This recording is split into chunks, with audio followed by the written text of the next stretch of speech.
5 hurricanes, as was mentioned earlier in recent years.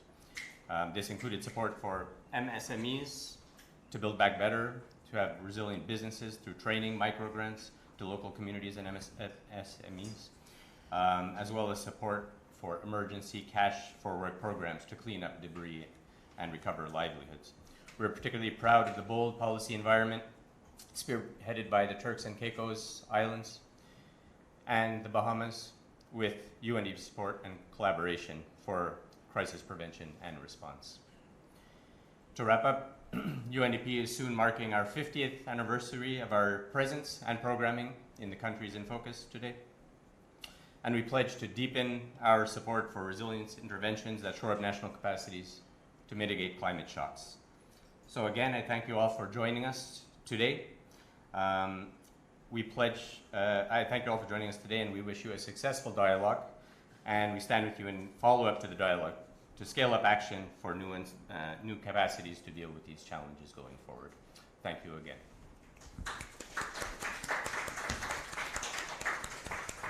Thank you so much, Kishan, for sharing these opening remarks, and particularly for your intervention. You spoke to the importance of community resilience building, particularly as we think about Caribbean countries on the front lines of not only disaster risk related issues, but also this issue of climate change. And I think something that resonated as you spoke was the fact that we have 25 named storms that we are anticipating for this hurricane season. And it just highlights how timely today's conversation is as we seek to not only speak about what has been done, but what we will continue to do as we seek to advance, action for preparedness and ensuring that we're able to recover when these disasters do strike. The issue of climate-induced displacement is something that we have often spoken about, and then the issue of migration in response to a lot of these different issues is something that we have to contend with as well as countries in the region. And I'm happy to note the commitment of the UNDP as we seek to work on issues around climate change and the environment, particularly around intervention, innovation, and the provision of support around fiscal readiness. And so we laud the team, we laud your efforts in being able to support not only Jamaica, but the other countries in the territory to be able to prepare for these pending disasters. As we also recognize the different faces in the room and the different persons who are supporting these efforts, we recognize that collaboration is key in this fight for improved resilience. And so when we think about improving adaptive capacities, including readiness, we recognize that it's not a single institutional effort, it's all of us working together to advance that action. And so thank you again for providing these insights on behalf of the UNDP, and we do look forward to the continued work that will happen through the different engagements and projects. So thank you so much, sir. So having now heard from Mr. Kode, I would like to introduce and welcome our next speaker and representative from the Bahamas in the Minister of State in the Office of the Prime Minister, Honorable Leon Lundy, who is joining us live from Abaco. And to say a little bit about the Honorable Minister, the Honorable Leon Lundy is a Member of Parliament from Mangrove Key, Central and South Andros, and Minister of State in the Office of the Prime Minister. His professional journey began in the hospitality industry, where he ascended rapidly through the ranks to become the financial controller of the Holiday Inn Resort at just a very young age of 19 years old. Mr. Lundy's commitment to public service and community development has led him to establish the Lundy Foundation, where he has served as the CEO. Guided by the principles imparted by his educator and parents, he has built a foundation for promoting knowledge and facilitating personal and community growth. On a personal front, he's a devoted husband to Tamara Lundy and a proud father of 4 children. His family values are firmly grounded in belief in hard work, resilience, and of course, the pursuit of excellence. He's a husband, father, son, brother, entrepreneur, and most importantly, a visionary. Let us all welcome Mr. Lundy as he provides and showcases his highlights for today. Mr. Lundy, you have the floor. Thank you. And standing on the protocol already established, ladies and gentlemen, distinguished guests, good morning. I'm actually in the beautiful island of Andros right now, and I extend a warm welcome to each of you to the Disaster Risk Resilience Knowledge Exchange, a vital component of the United Nations Development Program's Resilience Series. lessons and best practices for a climate resilient future.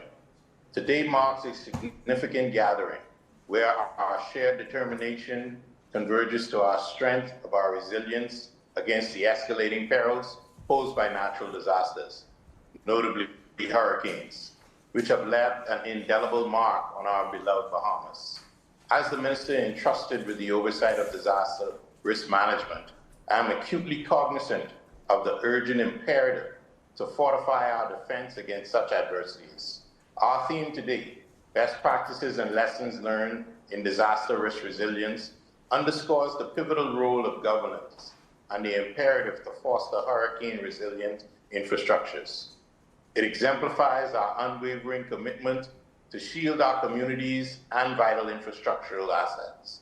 The Bahamas has made commendable progress in disaster risk management in recent years, attesting to our profound recognition of the paramount importance of readiness and resilience in confronting national calamities. A watershed moment occurred on April the 15th, 2024, when we enacted the Disaster Risk Management Act 2022. This landmark legislation heralds a comprehensive and cohesive framework for disaster risk management, geared towards mitigating the socio-economic and environmental ramifications of disasters, including those exacerbated by the specter of climate change. The scope of the Disaster Risk Management Act 2022 is both expansive and ambitious. It encompasses the formulation and implementation of the National Disaster Risk Management Plan and the National Disaster Emergency Plan, emblematic of our holistic approach to disaster risk management. These blueprints encompass risk assessment, disaster risk mitigation, preparedness measures, financial safeguards, and the fortification of governance frameworks. Moreover, the Act establishes the Disaster Risk Management Authority, vested with the mandate to orchestrate and supervise these endeavors. I am delighted to announce that as of May 15 this year, our appointed chairman, board of directors, and managing director stand poised to discharge their pivotal responsibilities in ensuring the preparedness and resilience of the Bahamas. Let me highlight some of the key initiatives we are undertaking. Firstly, the Abaco Shelter Project, which is supported by the UNDP multi-country office in Jamaica and financed by the government of India. We are constructing a multi-purpose community shelter in Abaco. This shelter is not just a building. It symbolizes our commitment to providing safe havens for our citizens during hurricanes and other disasters. Regular exchanges and dialogues with other countries are integral to this project, ensuring it meets the specific needs of our community. Next, strengthening our DRM governance. Our government has prioritized the development of a strong regulatory environment for climate resilient infrastructure. Effective enforcement of these regulations is crucial to building a climate resilient future. We are also enhancing our emergency management arrangements to ensure a swift and coordinated response to disasters. Next, our knowledge exchange and South-South cooperation. We are engaging with other small island development states, SIDS, through platforms like today's symposium to leverage successful practices and experience. Having recently connected with our counterparts at OPPEM, we sought to hear their lessons learned and the key challenges they experienced after enacting their disaster risk legislation. Again, I thank Director General Richard Thompson and his entire team for the extensive exchange of knowledge and information. By participating in the SIDS Network South-South Cooperation Assistance Fund, we are accessing vital technical support for our resilience efforts. Nextly, the community engagement and education. It is paramount to raise citizens' awareness about disaster risk resilience. We are investing in public education campaigns to ensure everyone understands their role in building a resilient community. Next, we have technological integration. We are incorporating advanced technologies in our disaster management strategies. Technology is enhancing our capacity to respond effectively from unmanned aerial systems to getting rapid data to assess damage and monitor construction projects, to implementation, sophisticated information management systems for housing and building damages assessments. Finally, international partnerships. Our collaboration with international partners, including the UNDP and various donor countries, has been instrumental in advancing our disaster risk resilience agenda. These partnerships provide us with the resources, expertise, and support to implement large-scale resilience projects. Today's symposium features two panels that will delve into these critical areas. The first panel will address governance, focusing on disaster risk and emergency management arrangements. The second panel will explore hurricane-resilient buildings, discussing shelters, housing, and building damage assessments. I encourage all participants to actively engage in these discussions, share their insights, and learn from each other. Our collective wisdom and shared experiences are our greatest assets in building a resilient future. In closing, I thank the UNDP for their unwavering support and all our partners and participants for their commitment to disaster risk resilience. Together, we are making significant strides toward a safer, more resilient Bahamas and Caribbean region. Thank you, and I look forward to a productive and enlightening exchange.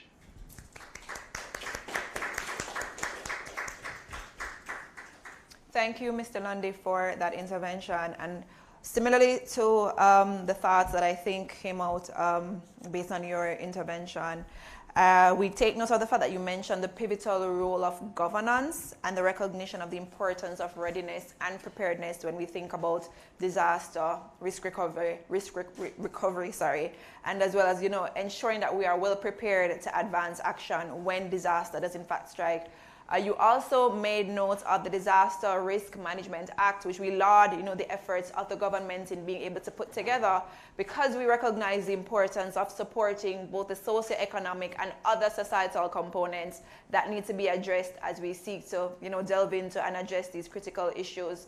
You mentioned two of the initiatives as well that have been ongoing, particularly around the Abaca Shelter Project, which you mentioned as a multi-purpose space that symbolizes a safe haven for community members. We have to recognize that not all persons are, you know, fully equipped to be able to remain in their spaces when disaster does strike. And so with the presence of initiatives such as these shelters, we recognize that we're creating space for them to still be able to be comfortable despite, you know, whatever challenges may arise.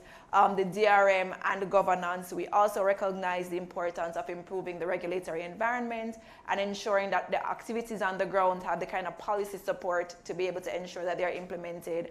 Other recognition of the importance of emergency management, and of course technological integration into the ongoing disaster assessments. So thank you so much for sharing that.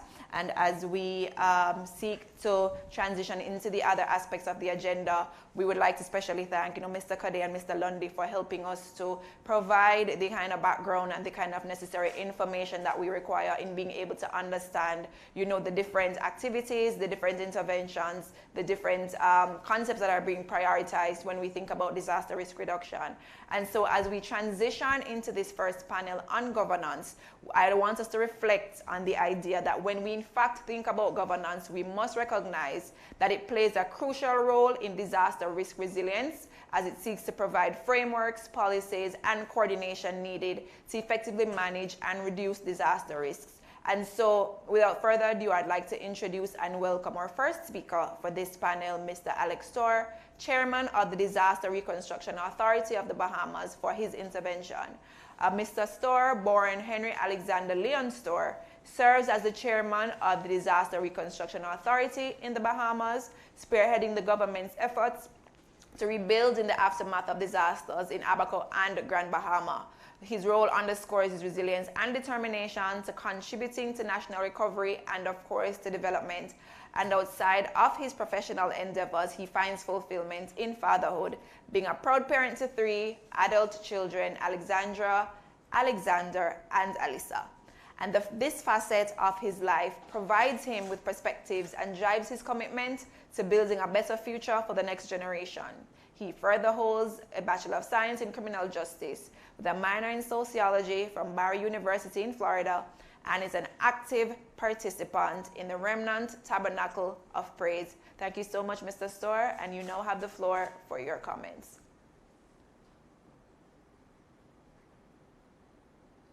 Thank you and good morning. And just a side note before I get into the presentation is that we now have to make an amendment to the bio. As of 2 days ago, I am officially the chairman of the Disaster Risk Management Authority.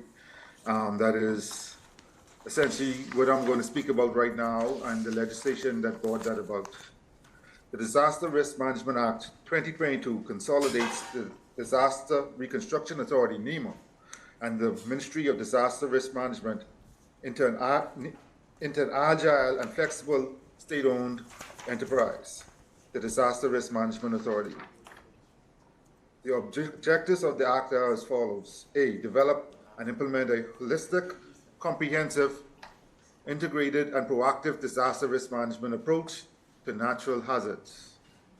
Focus on reducing risks, including the risk of loss of life, health, physical integrity, economic disruption, and environmental damage.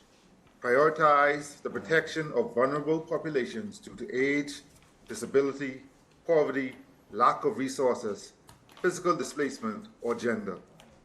Promote involvement and participation from all relevant sectors and stakeholders at all levels.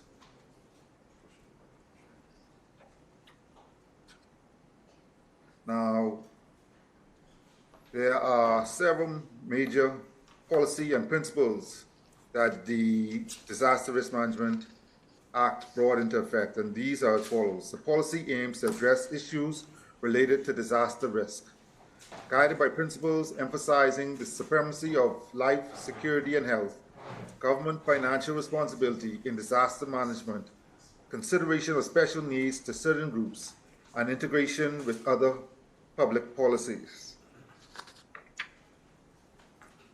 The instruments of the disaster risk management policy include plans for disaster risk management, emergency operations, public body plans, local plans, financial strategies, coordination protocols, information systems, early warning systems, and funds. There's an interministerial committee on disaster risk management that aids in this achieving these objectives, and is composed of various ministers and responsible for advising on the policy, implementation, and related issues.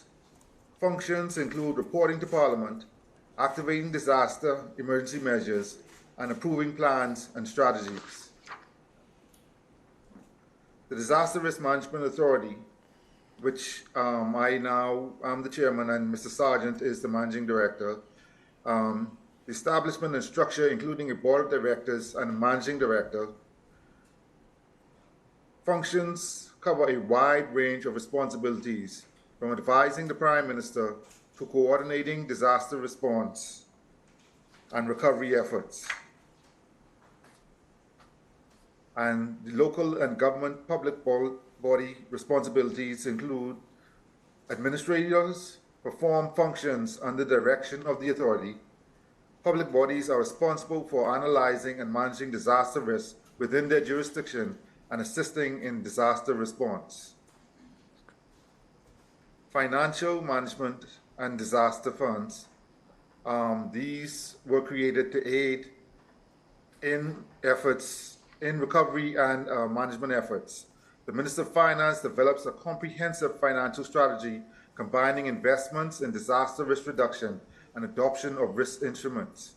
The establishment of Disaster Emergency Fund and Disaster Prevention Fund for funding various disaster-related activities, and these will enable us to make sure that we have funds on hand once a disaster strikes and we aren't scrambling around trying to fund the efforts, any recovery or preparation efforts.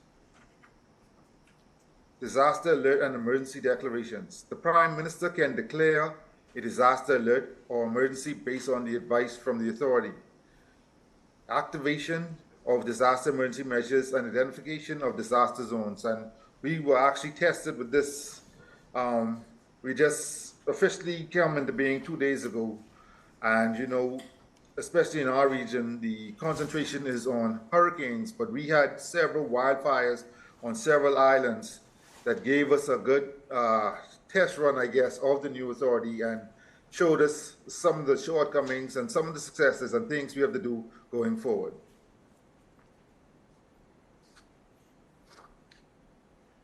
Disaster response, rehabilitation, and recovery. The authority coordinates disaster response and recovery with the various agencies responsible for the rehabilitation of essential services and recovery of public assets.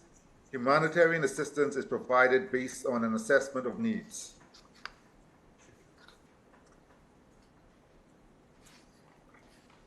On the screen now, you'll see key commencement dates for the Act. I think all of those have now come into force with the board having been appointed just this week.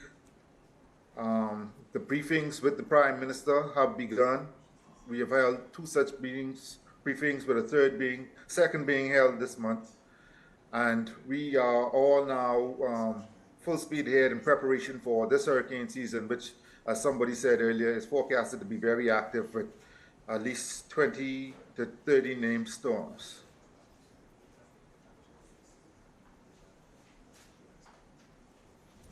With the Act coming into force, both NEMA and the DRA have now been dissolved and combined into one agency. This was done on the wishes of the Prime Minister, who wanted one agile authority that could better meet the needs of the changing conditions, both of disasters, as we saw with Dorian, superstorms, and like I said, we had a rush of forest fires over the last couple of days. And so we wanted one agency that would coordinate and combine forces to work to make sure to mitigate and to reduce the risks posed by these threats.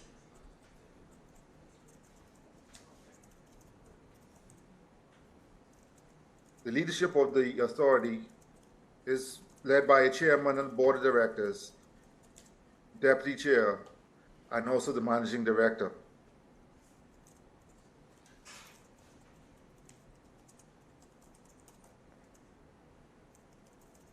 We have very early in our plans began establishing a new operation center, emergency operations center.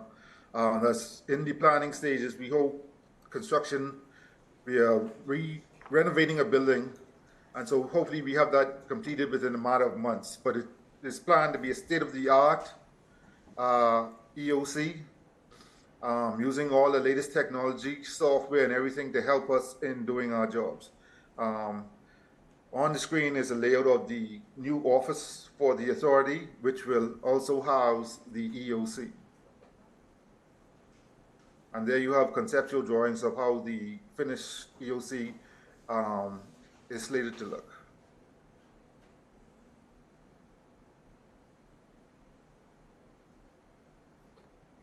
And so there you had a brief presentation on the DRM authority as well as the new legislation that has been passed.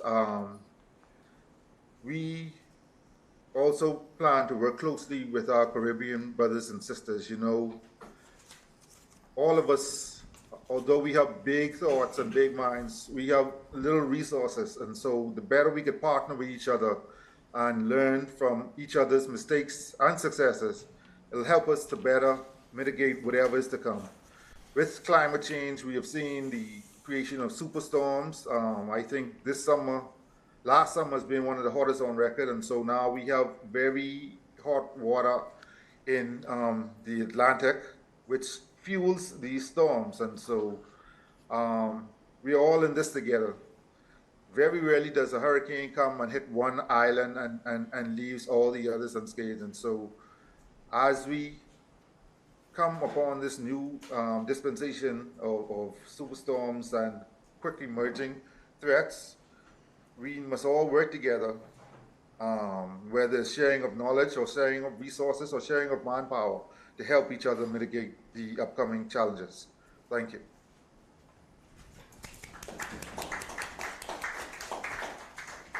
Thank you, Mr. Storr, for sharing in relation to the Disaster Risk Management Act as well as the new legislation and what it seeks to address. We take note of the intention to prioritize the activation of emergency measures around disaster risk recovery and response efforts, particularly the investments and adoption of risk instruments, and of course the importance of recognizing the range of stressors that we have to contend with, not only hurricanes, but also issues surrounding wildfires. So thank you, sir, for that intervention. And at this moment, I'd like to acknowledge His Worship, the Mayor of Kingston, Councillor Andrew Swaby. Thank you, sir, for joining us. Pleasure to have you.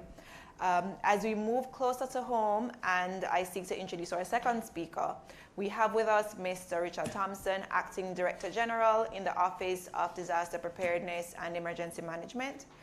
He's currently the Acting Director, and he has a wealth of experience in disaster management and urban planning. With a master's degree in geographic information science and earth observation, he specializes in urban planning and management and has been instrumental in shaping disaster preparedness strategies in Jamaica. Having served as the Deputy Director General at ODPEM, as well as in managerial roles at the National Environmental and Planning Agency, he has a deep understanding of disaster management, geographic information science, and of course environmental planning, and has supported and been pivotal in coordinating and managing the National Emergency Operations Centers during disasters and emergencies, facilitating effective communication and logistical operations. So Mr. Thompson, thank you for joining us today here at the UNDP, and you now have the floor, sir, for your intervention. Thank you very much for your introduction. Let me say good morning to everyone, and especially to our Mayor, Councillor Swaby. I think it's the first official forum I am sitting in, sir, that you are sitting in as Mayor. So let me say congratulations to you on ascending to the chair of Mayor for Kingston. I also want to say a special good morning to Minister Lundy and the Bahamian team. They came to Jamaica a couple weeks ago, or as would say just a month ago, to sit with us to get a fulsome understanding as it relates to our governance procedures in Jamaica. We operate an extensive, and let me say first before I start, good morning to the UNDP team and the other members here sitting with us, the other members of government in Jamaica and the other members of our civil society and all the academia. I'm seeing my good friend sitting there looking rather cool from the University of Technology. It's a pleasure to be invited a second time. I think if you go to someone's home and they invite you back, it meant that you would have been a good guest. I agree.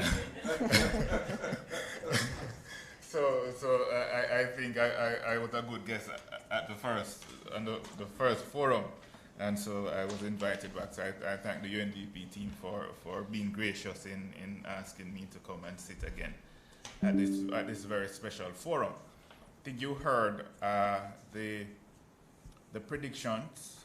Some of it is not yet official. We take our prediction from the National Hurricane Center, but all in all the experts are predicting that the 2024 hurricane season will be a very, very active one, probably one of the most active on record. But we despite the numbers, many persons are saying no up to 24. We always say one, because it actually takes only one system to create total havoc on our environment, our infrastructure, and to retard the economic gains that we would have made over the years.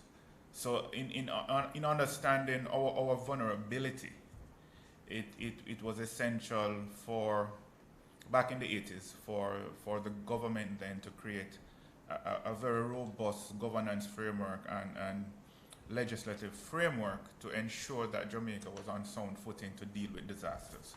So the Office of Disaster Preparedness and Emergency Management came out of a situation that happened in 1979. The 1979 flooding lent itself to the development of the Office of Disaster Preparedness and Emergency Management. The then government of the day in 1980 under the late former Prime Minister Edward Seaga, made a decision that Jamaica needed an agency that was capable to deal with disasters.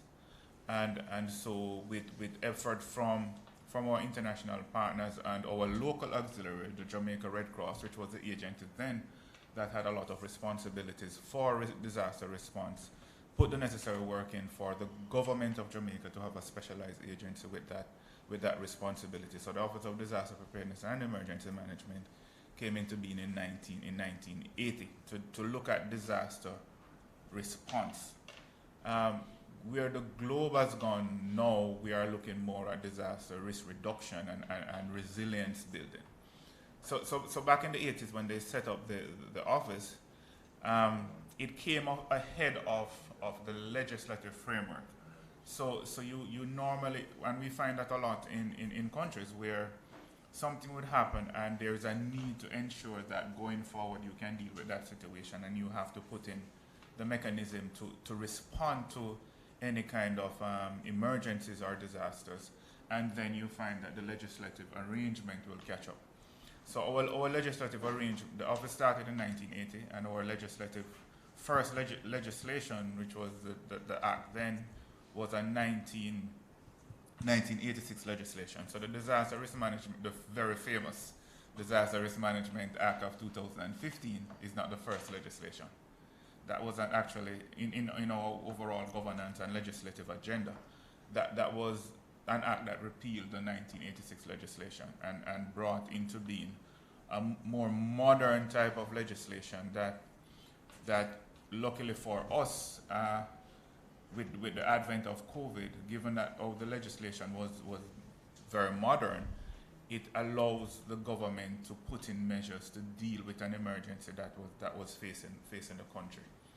So that's from the legislative arrangement, and then coming out of that, even going back to the 1983 legislation. So I'll speak to the 2015 Disaster Risk Management Act, and then I speak to the Disaster Act of 1986.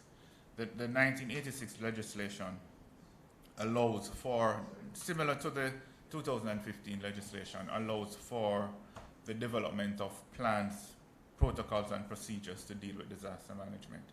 So in 1993, we developed a national disaster risk management plan that sets out within that plan a comprehensive governance process for Jamaica.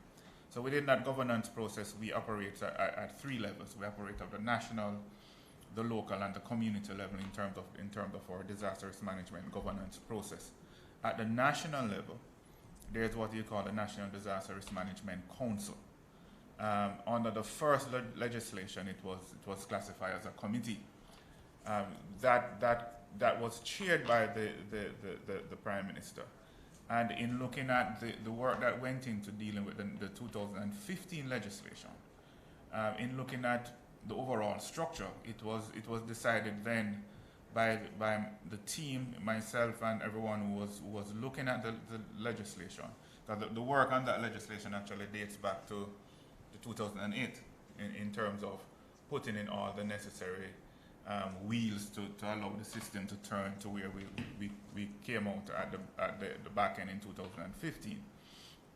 So it sets out the national framework, and so it was classified then as a committee, National Disaster Risk Management Committee. In looking at it, we looked at it extensively, and the thinking was, if the Prime Minister chairs that body, it gives it more credence and it gives it more power if it is a council. You would want your highest governance within your country to be chaired in a committee. And so we make a decision that it should be a National Disaster Risk Management Council, and what was classified as subcommittee of the National Disaster Risk Management Committee then now becomes Committee of Council. And within the national setup, you have 7 committees of council with specific mandate from from finance, health planning, emergency operations, social protection and welfare response, information, and I think I said health response as well. So that was set up to ensure that everything within a particular response area had a committee to guide the process, developing work plans of committee, developing the necessary plans that those committees would bring to council for approval, and allow council to be more effective. We have been seeing the fruits of that labor with the especially with the National Health Planning Committee, which is very effective, and also the welfare component, which is chaired by our Ministry of Labor and Social Security, and includes a lot of members of NGOs and also the government apparatus. That committee has been doing extensive work as well in ensuring that our response procedures and the welfare requirements that comes out of that can be effectively managed and dealt with. So that's really at the national level. At the local level, our process is one where there is no divorce between what happened at the national level and at the local level, because at the local level, where the parish councils, now municipal corporation, I'm an old school planner, so I still tend to say the parish councils. Now with the Local Government Act, has rebranded the parish councils to become municipal corporations. So with the now municipal corporation, former parish councils, that's really where the rubber hits the road in terms of what's supposed to be happening at the local level. And so the local level mirrors the national level, similar in terms of the committees at the local level, and so the Disaster Risk Management Committee at the local level is chaired by the mayors, similar to how the national one is chaired by the Prime Minister. And it allowed the mayor, through their committees, their Disaster Risk Management Committee, to put in the necessary framework at the local level, in conjunction with national, at the local level to guide disaster risk management at that level. So there's a lot of work from the welfare and the welfare committees at that local level. And at that level, they have that person with responsibility for disasters, which is the parish disaster coordinator. Within the national level, the interface between the parish disaster coordinator and national is through the regional coordinators, which are embedded within the ODPEM. So that's how it is at the local level. And at the community level now, where the impacts naturally takes place, and where now you have to be looking at what is necessary to build resilience, there is what you call disaster risk management groupings within communities. And then that extend wider to include a number of communities, which we call zonal committees. And that committee, it has its chairmanship, which can be any influential member of the community, to help the community to guide what is happening in the community. So in development planning, you have basically two approaches to development planning. A top-down approach, which you take it from the policy level at the top and you filter it down to what happened in the community. And also you have to look at, as well as a bottom-up approach, community members having a full appreciation of their communities, having a full appreciation of what is necessary for their community to function, and that information comes up to national, and then the necessary process is put in place to allow the communities to effectively respond to themselves. So within the community apparatus, one of the effective mechanisms that allow that apparatus to function is the CERT teams, the Community Emergency Response Teams. So we ensure from the overall governance process that communities are able to respond to themselves.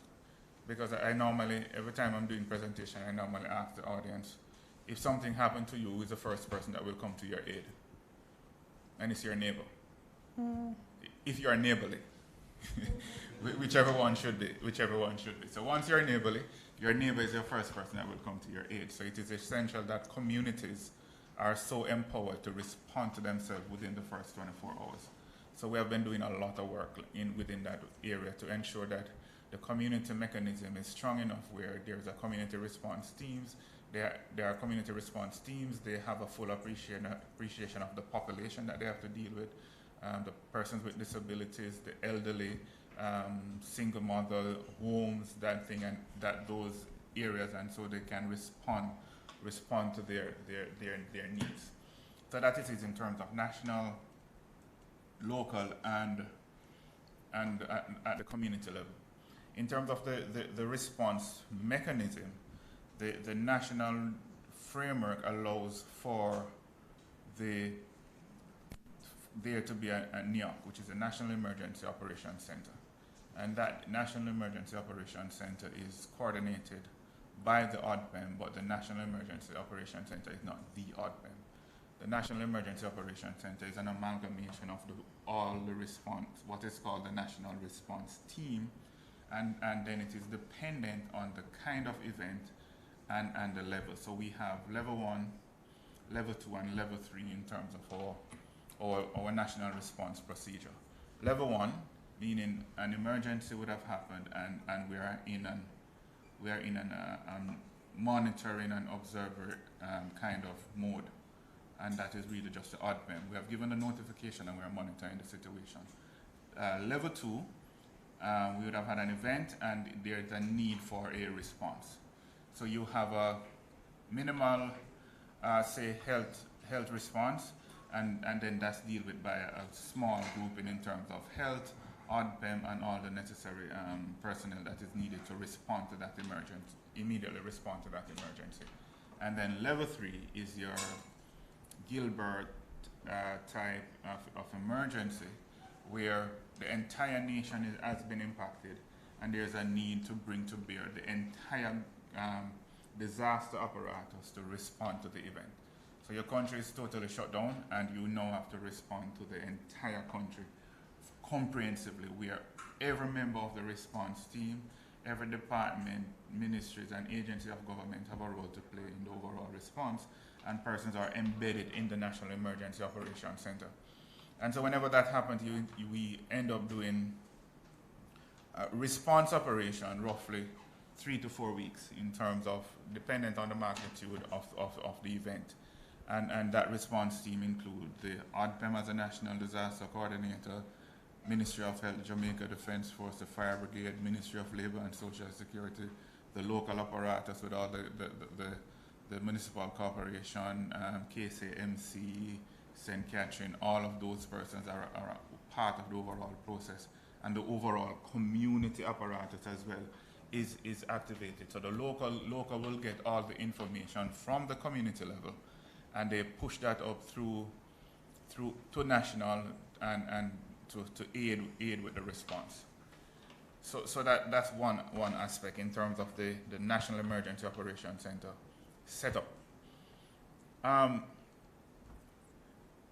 In the overall governance process, what is necessary is that there are policy frameworks that guide the overall workings.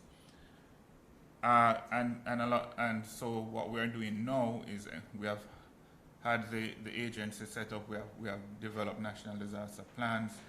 We have developed our legislative arrangement and our legislative framework.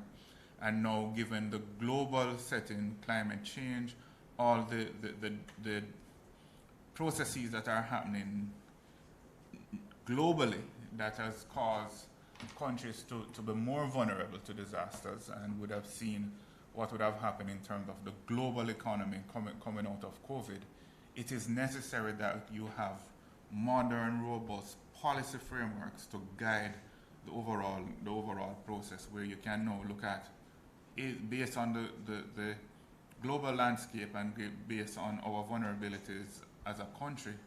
Is our policy robust enough to allow coming out of that policy proper legislative arrangement and proper planning and response arrangement. So what we're doing now, which we are now working to go to the consultation process, is to have a national policy around disaster management. It has gone through the aspect of the Parliament.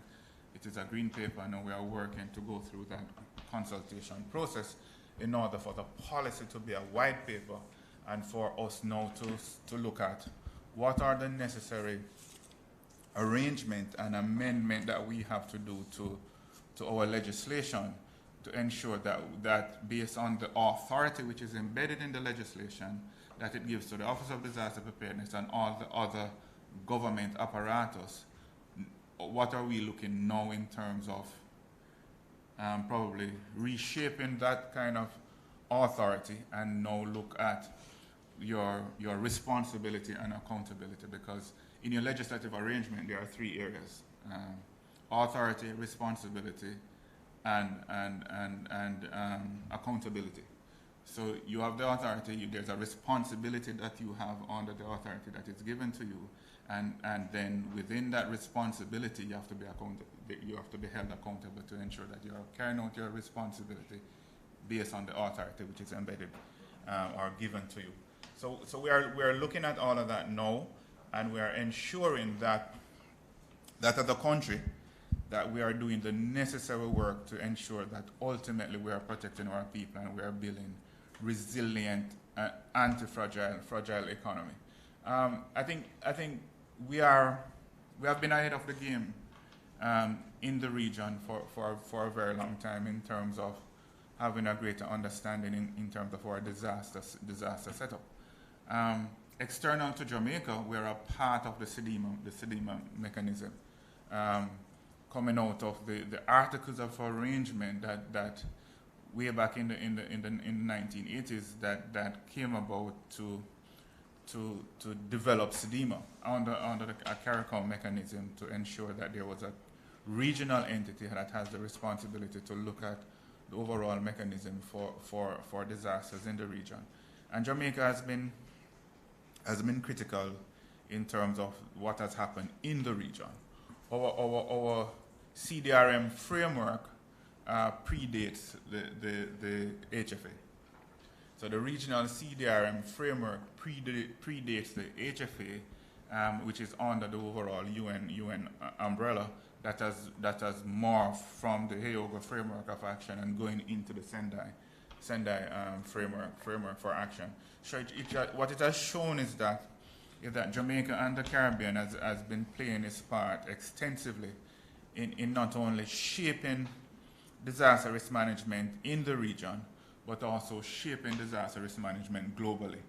And it's because of the experience that we have had over the years, and the dedication of not only our technocrats, but also our government apparatus, the governments of the day, dependent on which era we are in, and the current government of the day now, in understanding that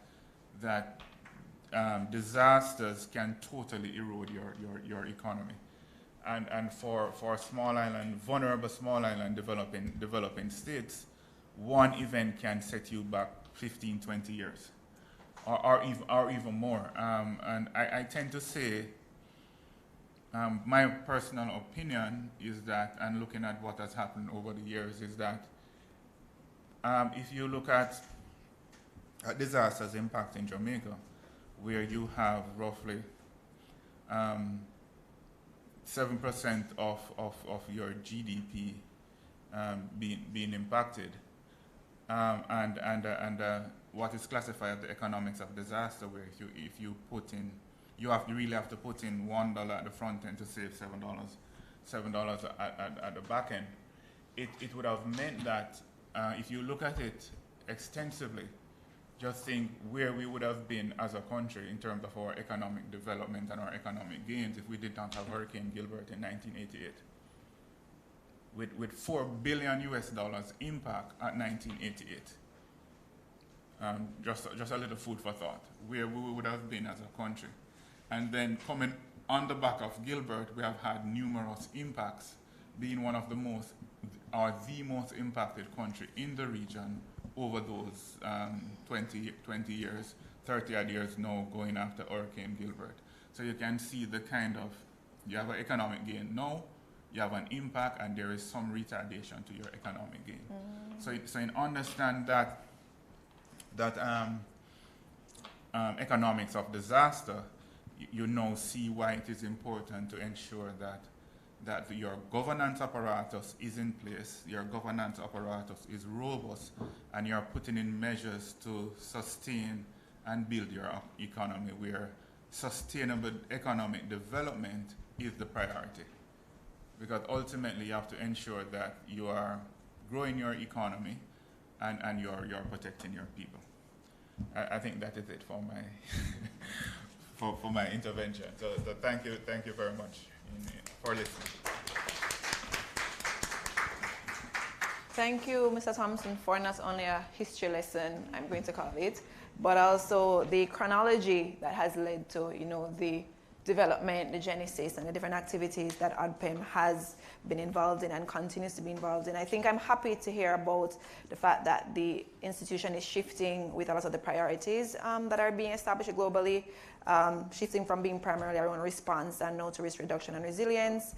Also happy to hear that the plans, protocols, and procedures are particularly intersectional when we think about the host of different issues around welfare, around health, around the inclusion of the community emergency response teams, and the role and the important role that they have to play, hearing about the national versus local and community levels at which the different things are activated, and of course recognizing that there have been varying policy instruments and legislative processes that have been undertaken, and also hearing about the transition and potential incorporation of the policy as a white paper is also something to, for us to be happy about when we think about where we need to be going and ensuring that we're climate proofing our policies. And so thank you so much for that intervention.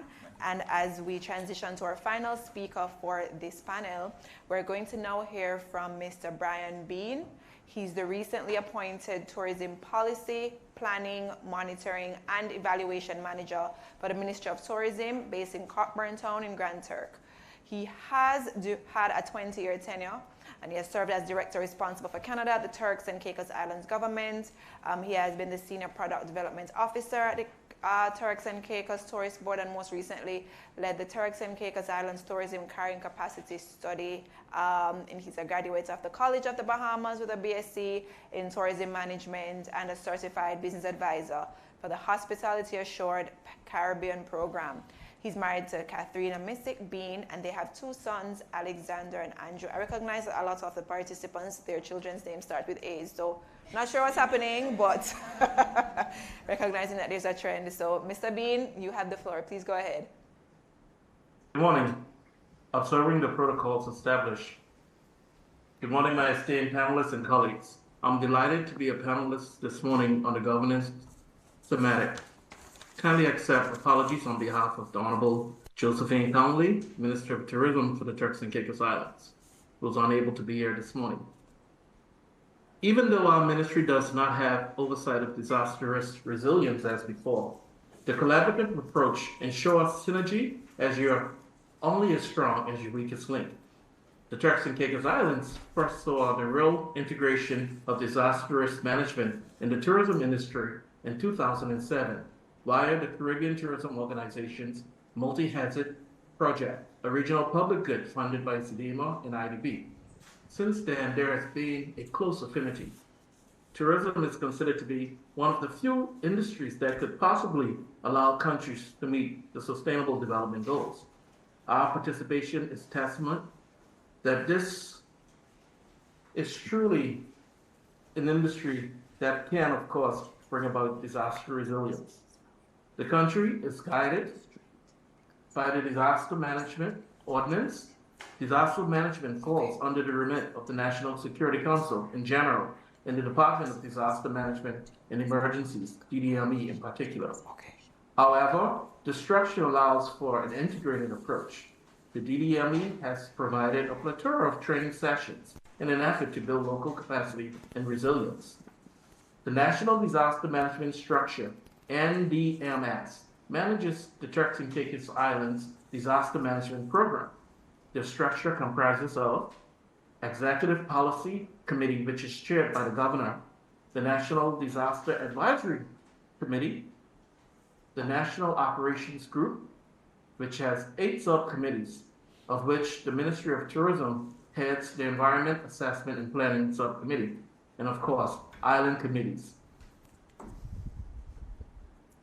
On 20th of October 2003, we enacted the Disaster Management National Systematic Shutdown Regulations 2023 under Section 64(2)(c) of the Disaster Management Ordinance. These new regulations provide government with the legal framework to implement a phased systematic shutdown of the Turks and Caicos Islands, or a phased systematic shutdown of any island that can be impacted by a hazardous event. The regulations include the following components: national shutdown order, offense and fixed penalty, staggered approach, public and private sector shutdown policies, essential services, and all clear reactivation procedures. The national shutdown order. Her Excellency the Governor, under the guidelines, issues a shutdown order requiring the closure of businesses and services and restricting the movement of persons within the islands. The issuance of the shutdown order would have an effect for every sector within the islands. A shutdown order can be issued after the Turks and Caicos Islands have been issued a warning notification, for example, in relation to tropical storms or hurricanes. In terms of the offense, a shutdown order would be issued with a timeline required for enforcement. Individuals and businesses who fail to comply with such a shutdown order may be found liable for committing an offense and be sentenced to a fine of $10,000 or imprisonment for 2 years or both. Fixed penalty. The Royal Turks and Caicos Islands Police Force, as the enforcers, can issue a ticket to individuals and businesses found to have been in breach of a shutdown order. An individual opting to plead guilty can produce the ticket to a clerk at the magistrate's court on or before the date present on the ticket and present payments as fines as follows. Individuals can be charged a fine of $500 and businesses can be charged a fine of up to $5,000. In terms of the staggered approach, the national shutdown order can be issued utilizing a staggered approach to allow for private and public essential services identified in the regulations to implement systematic closure of operations for as long as possible towards the enforcement time. It is intended that this approach would allow national operations to smoothly transition towards closure. Essential services. The regulations identifies essential services and agencies for both private and public sector. The general public is encouraged, of course, to become familiar with the services and agencies that are listed. The all clear. The regulations provide the government with the right to issue an all clear for reactivation of the Turks and Caicos Islands. The general public is reminded that residents are required to remain indoors, of course, until the all clear is being given. At the end of the day, the DDME, of course, continues to execute on their end, maintain and monitor resources by the way of policy development and continuous review and update of their ordinances that have a direct impact, especially on the #1 industry in the country, tourism. This is evident in the current existence of a local Met Office that was not included in previous management plans, of course, because it didn't exist. And at this time, I'd like to thank the Bahamas who, of course, over the years have provided assistance and continue to do so. To implement effective disaster management programs and to enhance disaster resilience throughout the TCI, training and liaising with critical stakeholders is important to improve efficiency in monitoring. Quite recently, the United Nations Tourism Barometer listed the Turks and Caicos as having been the best performing destination for the Americas in January through December 2023, coming out of the COVID-19 pandemic. Strong engagement and participation was truly realized, especially when it came to the decision-making process. Of course, during this time, we would have had various focal groups who would have, of course, partake in the proactive protocols that would have been locally based in terms of our bouncing back and getting back into tourism. This resulted, of course, in the safe return of inbound stopover visitors, as well as that of cruise passengers to the country, through the establishment of national tourism health protocols within the tourism and health discipline via quality control. Additionally, I must applaud the DDME, who's no longer a department within our ministry, for their additional work that they did when it came to implementing strategies to achieve the Emergency Management Accreditation Program, EMAP, and providing the visibility of the Department of Disaster Management and Emergencies and the diversification of the tourism product, with focus on community-based tourism, of course. The Turks and Caicos Islands, as you know, is driven by tourism as many of our other sister states.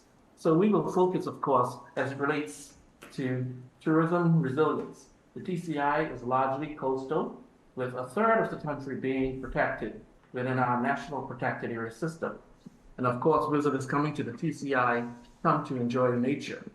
So the Ministry of Tourism in particular, we try our best to ensure that issues such as food security and biosecurity, of course, are paramount when it comes to that of resilience. And of course, resilience in terms of prevention and management of invasive species is crucial for the maintaining of health and integrity of our ecosystems. From an agricultural standpoint, we seek to improve food security status of the Turks and Caicos Islands by implementing the agro park as an area of intensive agro production, which seeks to integrate all facets of agricultural value chain, from pre-production activities, land clearing, access roads, irrigation, and drainage, to production, post-harvesting, and of course, the marketplaces that take place throughout the country in terms of distribution points. In terms of risk management, we've seen, of course, the establishment of biosecurity units within the Department of Agriculture, as well as collaboration and partnership alongside education and outreach. In regards to monitoring and adaptive management, we seek to promote the protection and sustainable utilization of natural resources throughout the TCI. When it comes to that of our coastal environment, we try to ensure that work continues as it relates to the implementation of marine spatial planning in the Turks and Caicos Islands and other standards such as III code audit for oil spill response and the likes through our local Department of Environment and Coastal Resources, as well as our Fisheries Department, who continues to promote sustainable fisheries through the development and implementation of fisheries policy, strategy, and management plans for the country.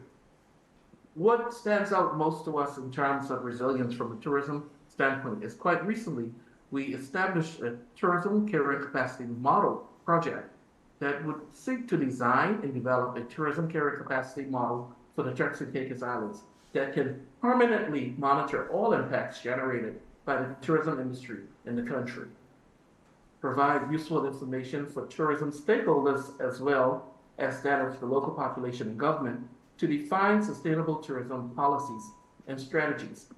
This study balanced the interests of public and private sectors, visitors and residents, sharing the responsibilities of planning and development. What is our end result? Appropriately being able to allocate resources or implement moratoriums based on the result to ensure greatest possible good to our community. Better contribution to sustainability, competitiveness, of course, of the TCI. The triple bottom line can be considered as the 3 Ps, namely planet, people, and profit.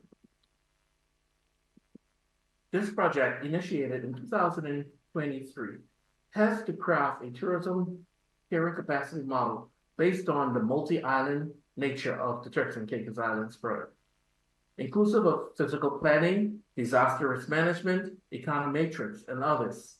The primary objective, of course, as I mentioned, was to design and develop a comprehensive framework that permanently monitors all impacts generated by the tourism industry, with phase 1 being the primary objective to establish a robust foundation for the tourism carrying capacity, where we had an in-depth analysis of the situation being conducted, exploring the existing dynamics and challenges posed by the tourism industry in the Turks and Caicos Islands, along with surveys with surveys for stakeholders that were conducted, emphasizing collaboration and engagement with a diverse array of stakeholders to gather perspectives and insights.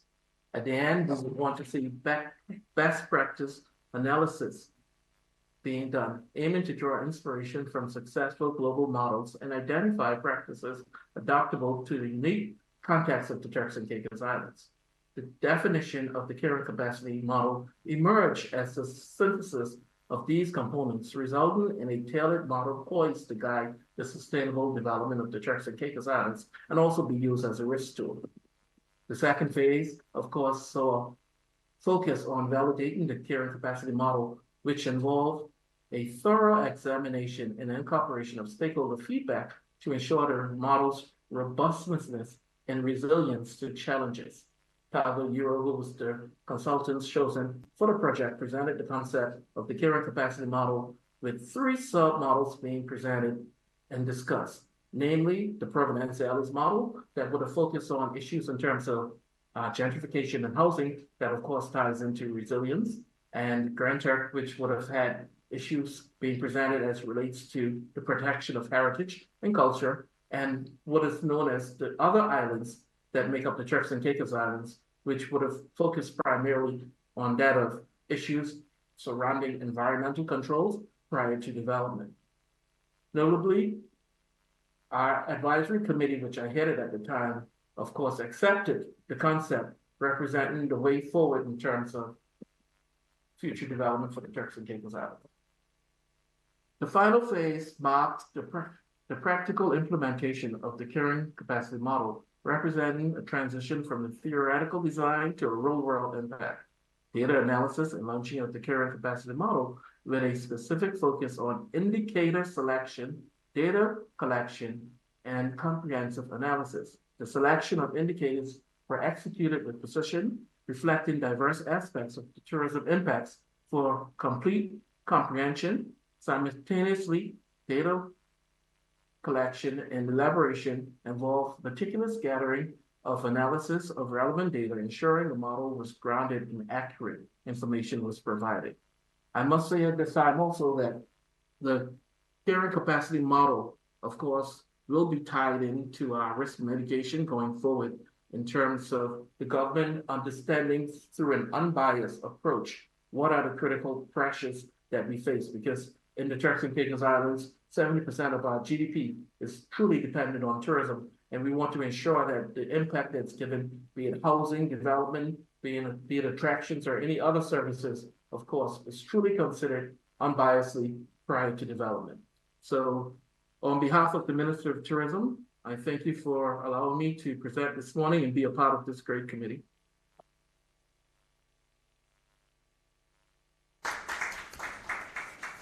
Thank you as well, Mr. Bean, for sharing with us about tourism and the role that the ministry has played in supporting the SDGs broadly, but more so support for resilience building in the TCI. And so having discussed the governance mechanisms in place, we now turn our attention to the efforts being undertaken to create a resilient built environment, particularly when we think about hurricanes. And in this second panel, we will explore varying initiatives that have aimed to enhance resilience and sustainability. And so our first speaker is Mr. Aaron Sargent, the Acting Managing Director of the Disaster Reconstruction Authority in the Bahamas. And he will speak to us about the Abaco Shelter Project in particular, which is a model of climate resilience. Mr. Sargent has a decade of experience managing and leading teams towards strategic business goals, and he has served as communications manager at Hands for Hunger, a local nonprofit organization.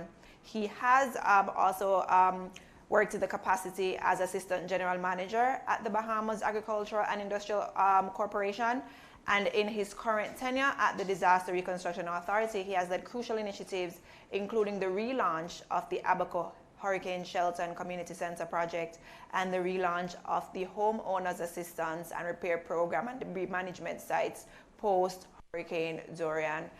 Thank you so much, Mr. Sargent, and you now have the floor, sir, for your intervention. All right, good afternoon, colleagues, and thank you again for the warm introduction, standing on the protocols that have already been established. Firstly, like Chairman would have alluded to earlier, Chairman Starr would have alluded to earlier, our positions have changed. We now are, I'm now the Managing Director of the Disaster Risk Management Authority. And we are excited to share some of the challenges, the wins that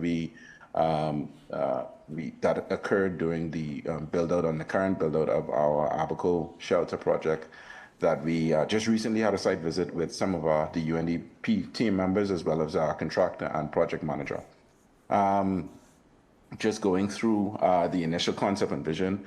Immediately following Hurricane Dorian, it highlighted the need for to build the country's capacity in terms of hurricane shelters. Literally, buildings in terms of schools, local buildings such as those churches were used as shelters.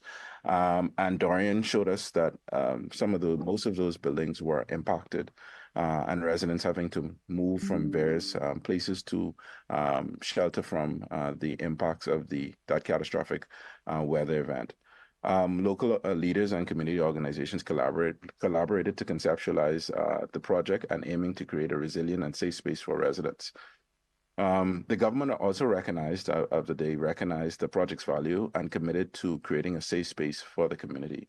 Unfortunately, the first year of the project experienced several challenges, and some of those challenges included right after the commencement, there was the COVID-19 pandemic, which resulted in lockdowns and disruptions in terms of supply chain. How the project began, planning and funding.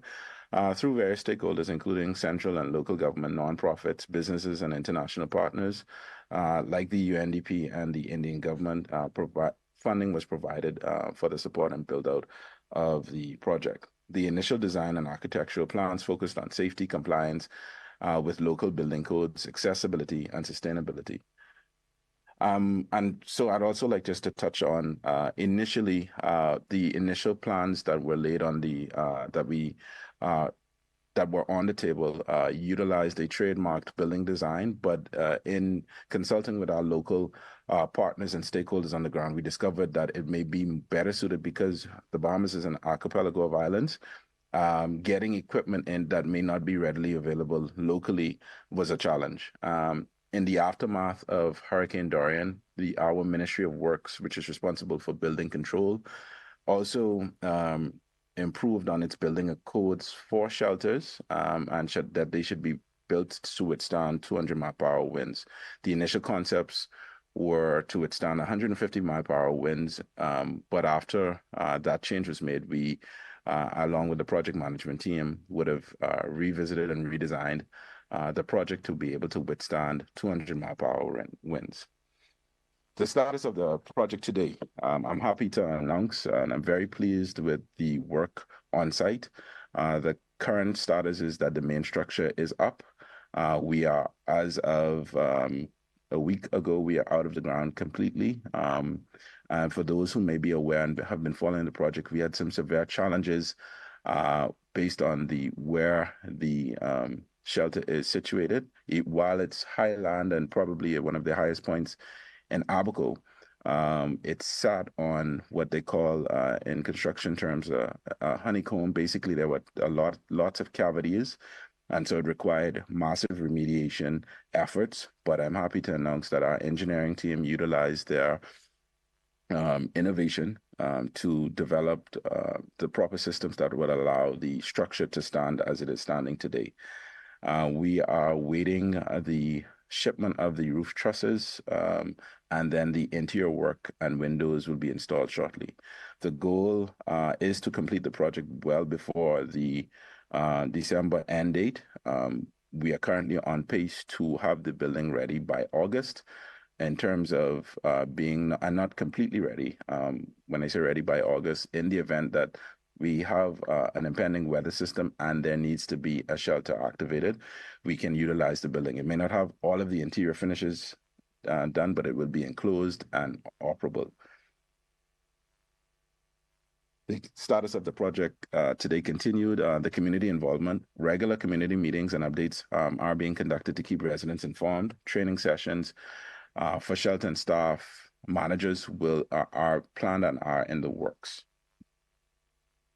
The unique hurricane resilient features. The architectural design. The shelter is built using wind-resistant materials and construction techniques designed to withstand severe weather conditions up to 200 miles per hour. Flood mitigation systems are also installed, such as elevated foundation, advanced drainage solutions, and integrated that are all integrated to protect against water damage and flooding. In speaking with our project managers, they oftentimes we talk about the flooding and how it was built way far above the road level. And one of the key things that we wanted to know when we initially relaunched the project is if there's a flood, and because Abaco experienced severe flooding to the point where people had to be rescued from their roofs. And we wanted to find out exactly, if a similar situation was to happen, would this shelter be impacted? And the answer is that we are well above sea level. And if there is flooding at the shelter, that means we need to evacuate the entire island. So we were pleased with the level of thought that was placed into the architectural design and the build out of this structure.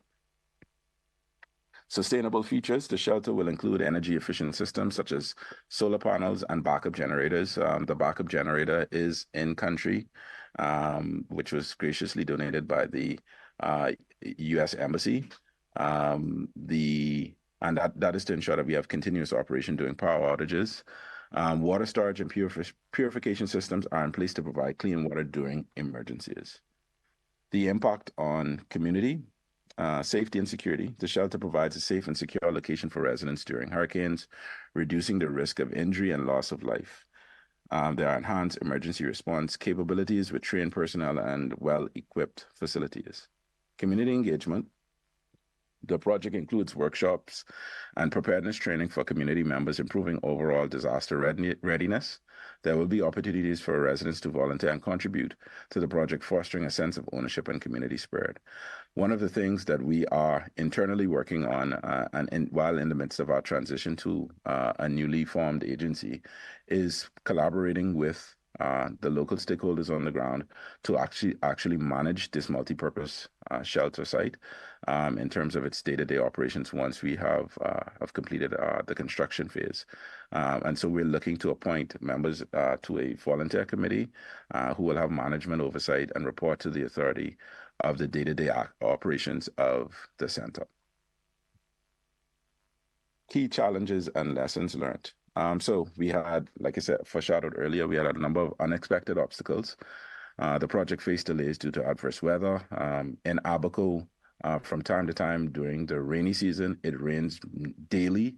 And so that was a major challenge for us last year. The lack of geotechnical information and accurate geotechnical information. As you can see to the right in the video, those are some of the cavities that, and at some point, even if you look at the gentleman, he's actually standing in one that were nearly 6 to 7 feet tall. And so our engineering team were stretched to figure out solutions to remedy those situations. And so that took a while to ensure that the building would not be compromised.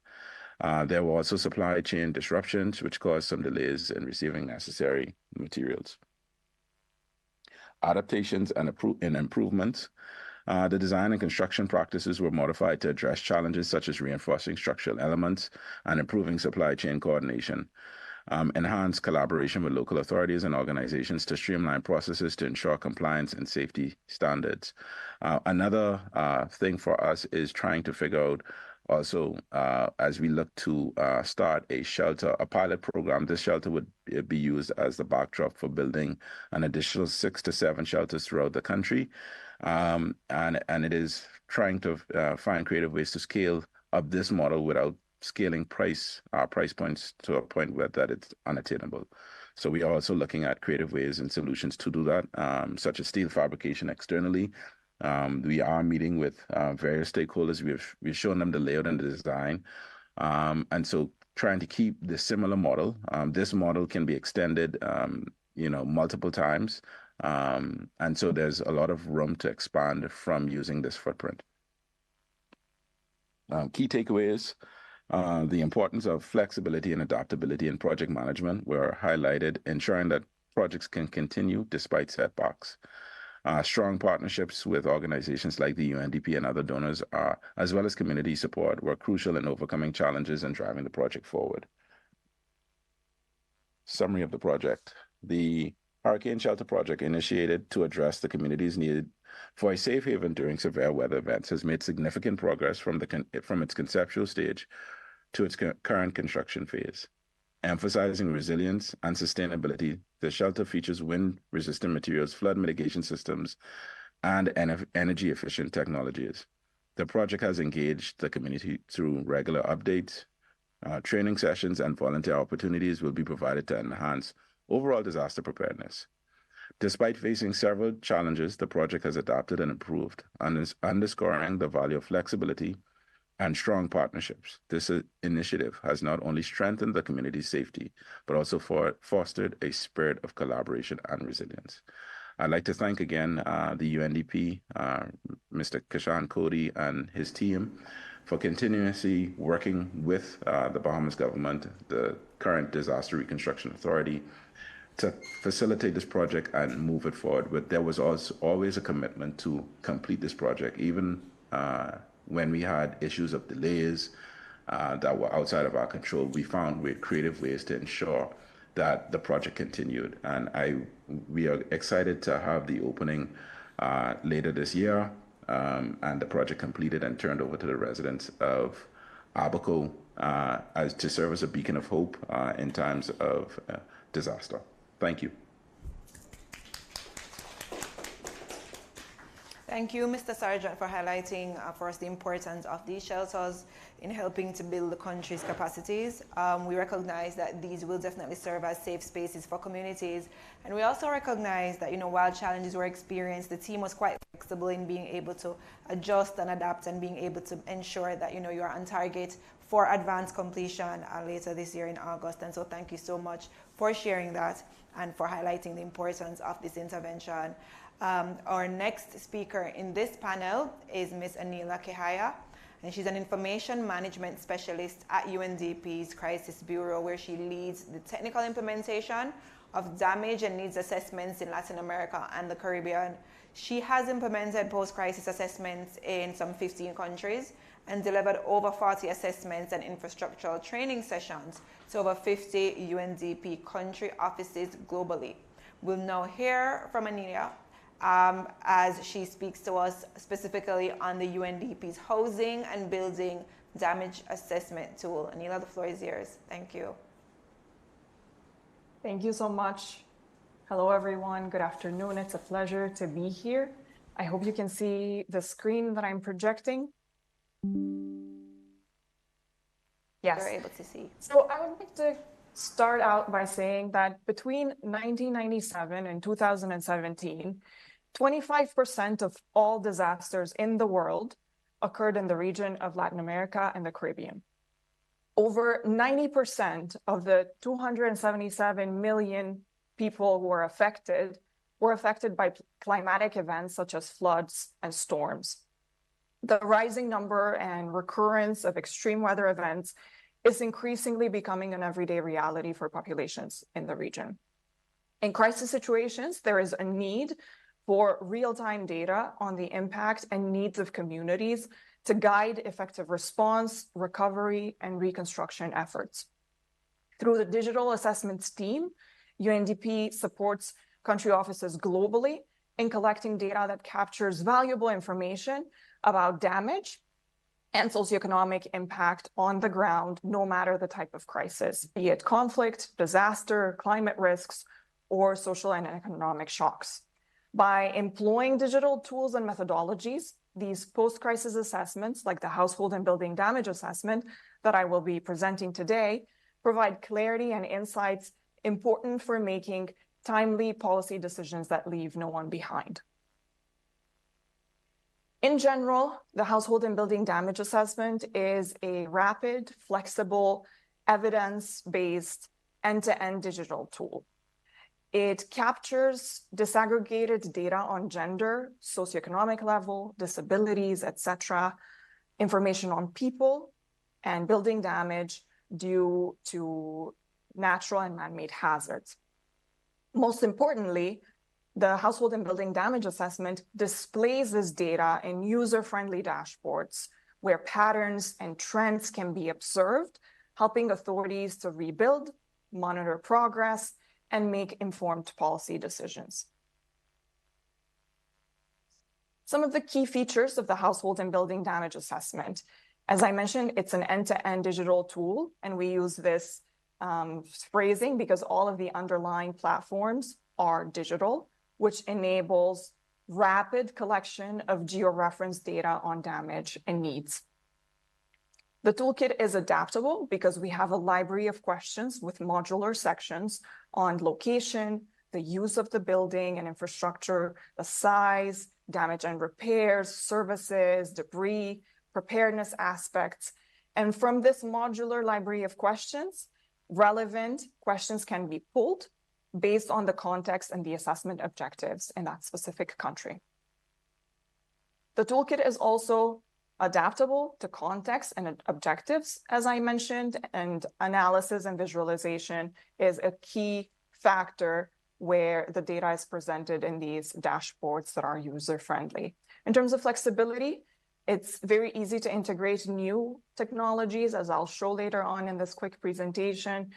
We've been able to integrate satellite imagery, drone imagery, social media analysis, so we can combine different data sources for a more holistic view of what's happening on the ground.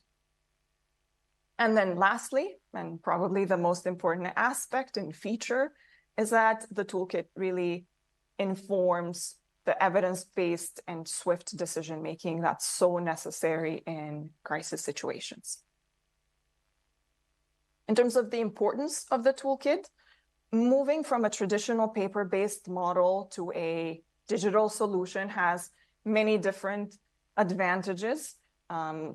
We would be saving time and resources on printing out paper forms and transcribing those results. But most importantly, we're leveraging existing technology that's already available out there and for no cost a lot of the time. And we're strengthening local analytical capacities. And this point in particular is extremely important because we work with local communities, with local teams of engineers and community colleges, as you can see in the picture on the screen. So we really strengthen those local capacities so that these assessments can be implemented fast and in an effective way. In terms of the data management process, without getting too much into detail on this process, this is a generalized view of some of the tools and platforms we tend to use. So we use Kobo Toolbox, which functions both online and offline. So it's very suitable for more challenging field conditions where we build the form, the survey, and that is the tool that would be used on mobile devices to collect data in the field. Then we analyze this data through dashboards on Microsoft Power BI, and this data is also visualized through Power BI as well as ASRI's platforms like ArcGIS.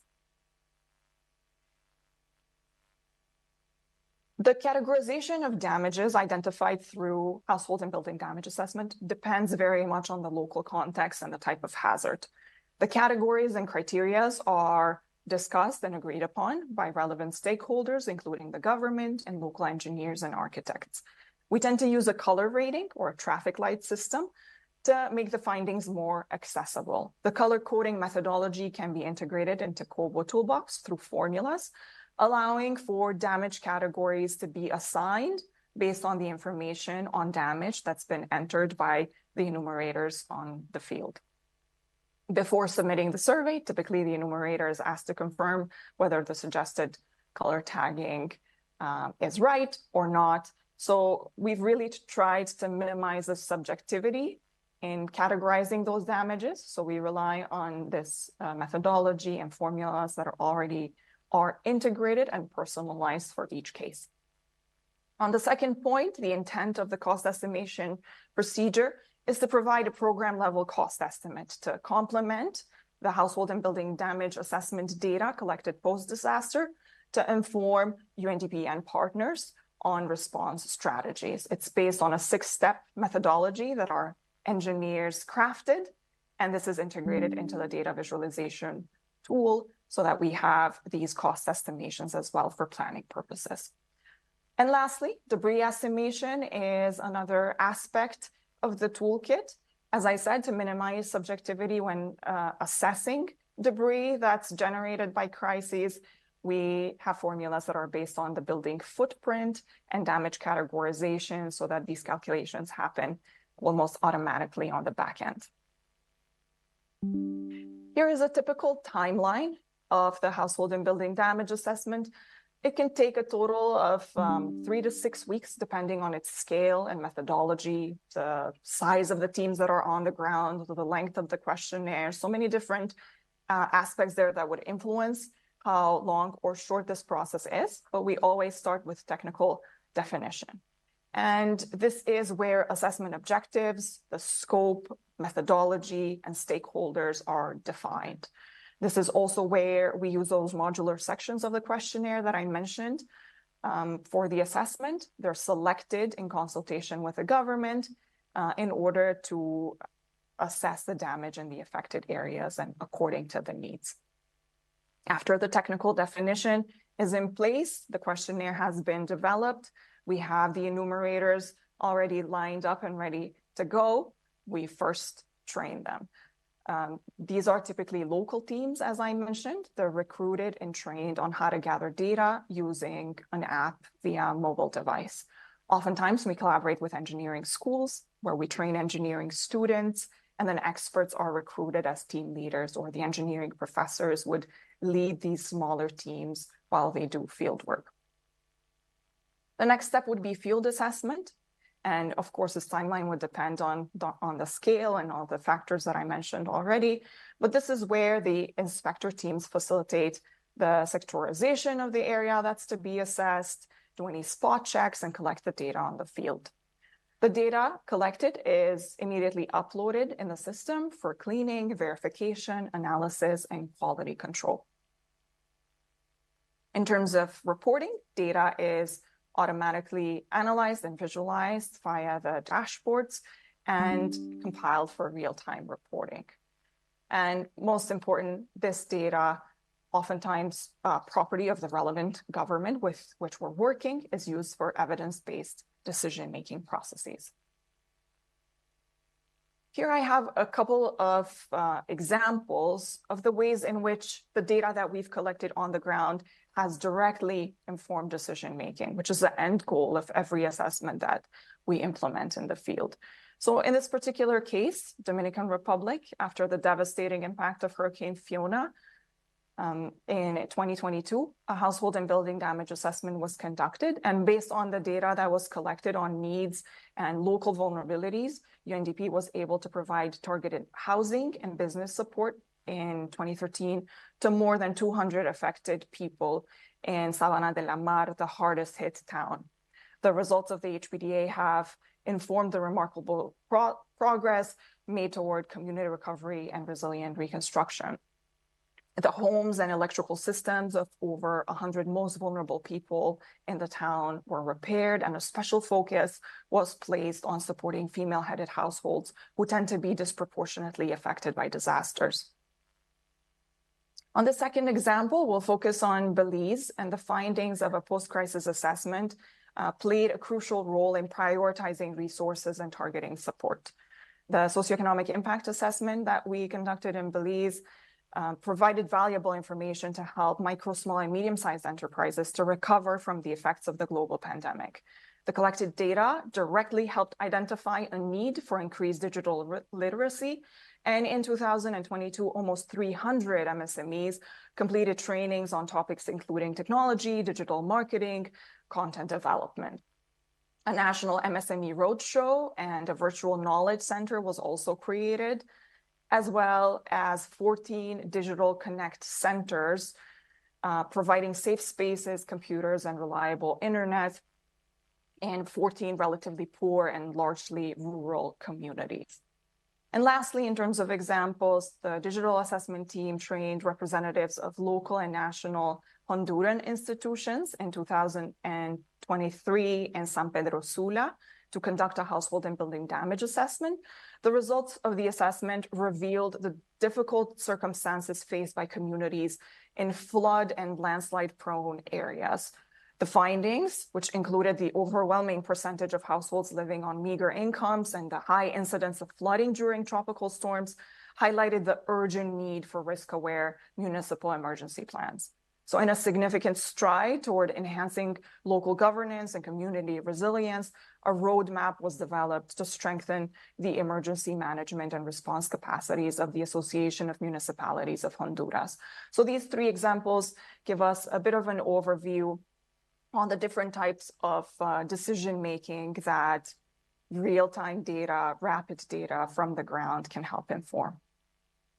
Here I'll present very quickly just a few dashboard examples. Since I mentioned dashboards a few times, you'll be able to see a little bit more visually what certain screenshots of these dashboards would entail. There's typically multiple pages, and this is an interactive and dynamic dashboards where you can click on filters and you have results reflected on the screen.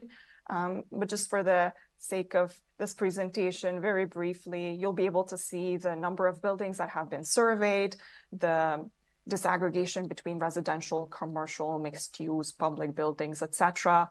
As you can see on the map, all of the data is geo-referenced.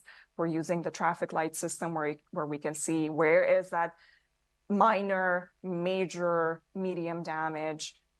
And then we also have pictures associated with each of the buildings that has been assessed. This is another example of a dashboard from the Dominican Republic. And by the way, the one that I just showed was from the Bahamas. So probably a lot of you in the room are familiar with it and have seen it because you were involved in this process after Hurricane Dorian. So very important. We've worked with the government of the Bahamas even after, and we did preparedness trainings, and such a pleasure to work with such a good team that's really interested in keeping up with updates and making sure that the tool reflects those questions depending on the needs of the assessing teams. So we've really been doing constant work there. Onto the other example, there's the Dominican Republic example after Hurricane Fiona. We'll be able to see similar elements here on this screenshot, but 2,500 buildings were evaluated, and we can see the cost estimation on the screen, the breakdown of the different types of buildings, as well as the georeference data. And then last example, this is one from Colombia, and the islands, the specific one that you see on the screen is the island of Santa Catalina, but we did the assessment in both the island of Santa Catalina and Providencia. Similarly, georeference data, pictures, needs and damage are all reflected in the dashboard. And as you can see on the top of the dashboard, there's filters that can be used to filter different results and see how those findings change and try to detect those patterns and observations. This is more of a dynamic view of the result of the data analysis and how we were able to integrate the drone imagery. And as you zoom in, you get a clear view of where the damage happened and the pictures of the buildings that have been assessed. So honestly, the team in Colombia did a great job with integrating these newer technologies into the HPDA, so kudos to them.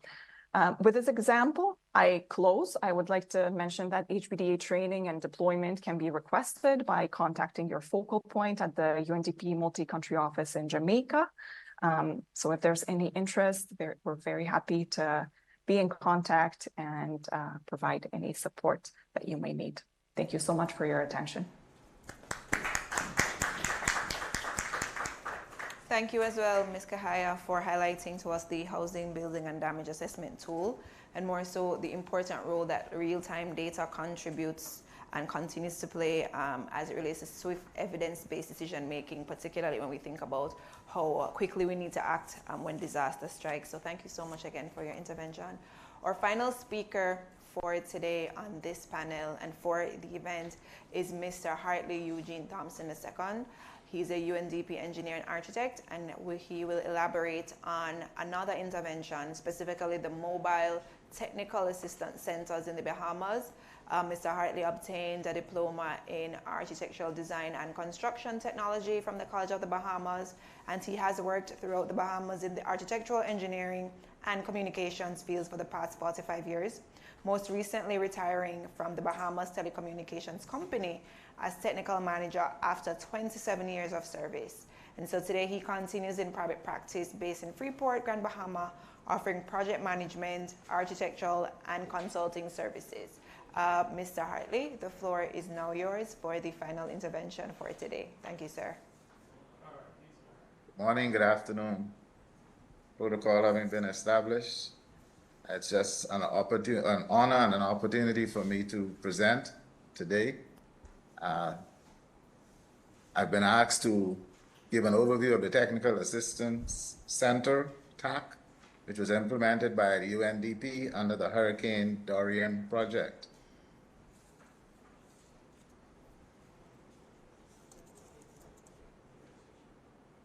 I wanted to be sure that we're all aware of what a TAC is. When I first took possession of this equipment, I didn't realize what it was, but it's a very beautiful piece of equipment, and it served its purposes well.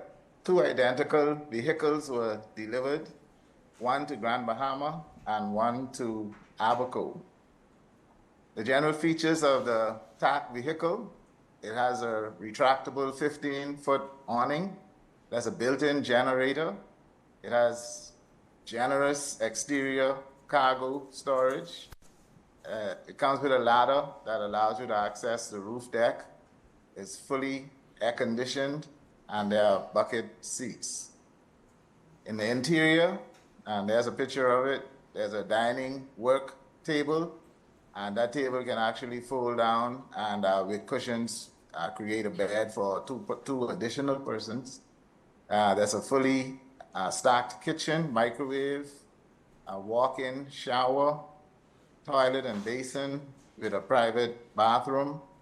There's a separate area with a double bed, storage cabin, and a flat screen TV, all within 24 feet of vehicle. How did it work? A tripartite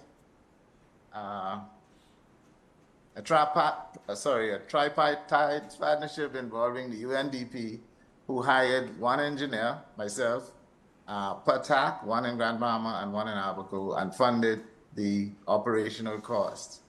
The DRA, a government agency for coordination of all activities with other public agencies and providing staff for their programs. The Rotary Club of the Bahamas provided loan of the vehicle during the project. How it worked, and information how to aid resilient reconstruction. This vehicle was able to go into the affected areas that were still without electricity, internet, access, or transportation. And most of the residents in these areas were unable to visit the DRA offices. So having the equipment, the vehicle in their communities helped to provide more residents with the requisite information and access to registration with the Small Homes Repair Program. The TAC connected persons to services and expertise necessary for reconstruction. It provided information on bringing in building materials tax-free through the consolidated tax form for the special economic recovery zones into the affected areas. The TAC also provided information on NGOs who are also working in their communities who may have further been able to help the residents. How it worked: 1 month after the TAC began to operate, COVID came along, and therefore serious adjustments had to be made along with the mandatory lockdowns that came with the COVID protocols. So the TAC was unable to offer in-person consultations or allow persons to enter the vehicle. Our team developed the alternative of creating a series of virtual training webinars, which were hosted by the technical experts, Nick Sims, myself, along with Etoile Pinder. These allowed us to reach a wide audience composed of homeowners, contractors, NGOs, staff members working in Grand Bahama and the Abacos, engineers, architects, and other industry stakeholders. Once the lockdowns were lifted, we concentrated on home inspections and verifications for the small home repair program. Successes: there were a total of 6 virtual training webinars, and these were held between November 2020 and February 2021. This would have been one of the advertisements for the Build Smarter webinar. During these 6 webinars, these are the topics that were covered. Talking about resiliency, we wanted to inform the people, the viewers, in a way that was very clear for them to understand. Even persons who had no construction knowledge, they would still be able to understand or ask the questions that were necessary. So we covered foundations, timber frame wall construction, masonry wall construction. We did a high-level overview for the NGO managers and staff working in the Abacos on foundations, timber frame walls, and masonry wall construction. There were many NGOs here, some dealing with water, some dealing with energy, and they themselves knew very little about building, but because they were a part of the process, we thought it was necessary to give them a high-level overview as well. We also dealt with timber, roof construction, and hurricane readiness and home maintenance. You would note that these webinars are still listed on the sites that we have below. Again, here's another example of the virtual webinar, and you would see that at that time we had 459 views. So it shows that people were interested and they did take the time to attend and participate in the webinars. The team developed and devoted many hours of research, documentation, and preparation to ensure that the live webinar shows were technically informative and factual, yet simple enough for the average layperson to understand. Again, the recordings for the events are still available on Facebook and have been shared widely. Successes. Again, the TAC provided assistance to the Small Homes Repair Program. The TAC was deployed to assist the DRA with inspections and assessments throughout Grand Bahama. The highest priority in these inspections, we did 71 applications where persons received final inspections to ensure that the work had been completed. Verification was needed for contractors to be paid balances of funds. The second priority, we were able to touch 279 applicants, and these applicants received 50% inspections to ensure that scope of works were being followed. Verification needed for contractor to receive intermediate payment to progress restoration works to completion stage. The lowest priority category, we were able to visit in the Technical Assistance Center 398 applicants, and they received inspection and assessment to determine what level of funding the DRA would extend to the homeowners. So in total, we were able to do 748 visits and inspections, assessments during that time. Another big highlight is the TAC was able to cover the entire island of Grand Bahama from east to west. You just have a sample here of the information that would have been taken, and while this is handwritten, all of it was entered. This was handwritten on the road as we went along, but it was all entered in spreadsheets at the end of the day. You would notice that coordinates are also given. You were able to take note of what was done on the interior, the exterior, and also comment on the quality of the work. Also, the level of damage would have been noted on our inspection reports. Lesson learned. One, the faster mobilization now that the groundwork has been done and TACs are in place. we'll be able to get to the homeowners and contractors in the early stages of rebuilding when critical materials and methods are being utilized.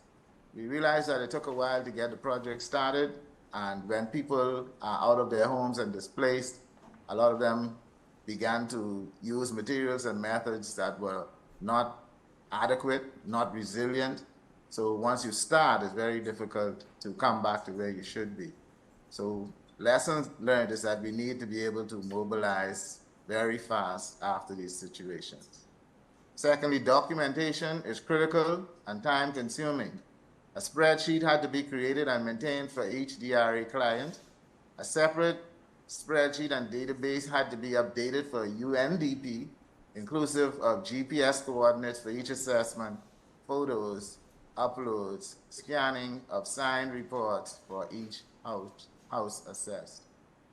Thirdly, the lesson learned was the operation of the TAC is best suited for a two-person team, considering 1 and 2 above. Thank you, thank you, thank you to the UNDP, thank you to the DRA, thank you to the Rotary Club, and thank you for all who assisted even here today in the presentations. Thank you as well, Mr. Arthur Eugene Thompson, for sharing the info on the tax. I'm calling them tax now. I've adopted your acronym. And their versatility in being able to connect persons to the services and expertise necessary, not only around building smarter, but also especially in light of the COVID-19 challenges that were being faced. And so at this point, we would like to open the floor for our round of questions and answers. Another reminder is that we're live on the UNDP and GIS's Facebook and YouTube pages, and we will be able to facilitate questions both from the audience here in Kingston as well as those participating via Zoom. So we're asking our Zoom participants that they indicate their intention to either pose a comment or question by raising their hands, and they will be acknowledged and will also be allowed to share. We're also inviting persons to share their comments and questions in the chat if they're unable to speak. So the floor is now open. We are inviting persons here in the room as well to pose whatever questions you may have to any of the panelists online or here in person. And we're also inviting our virtual audience to do the same.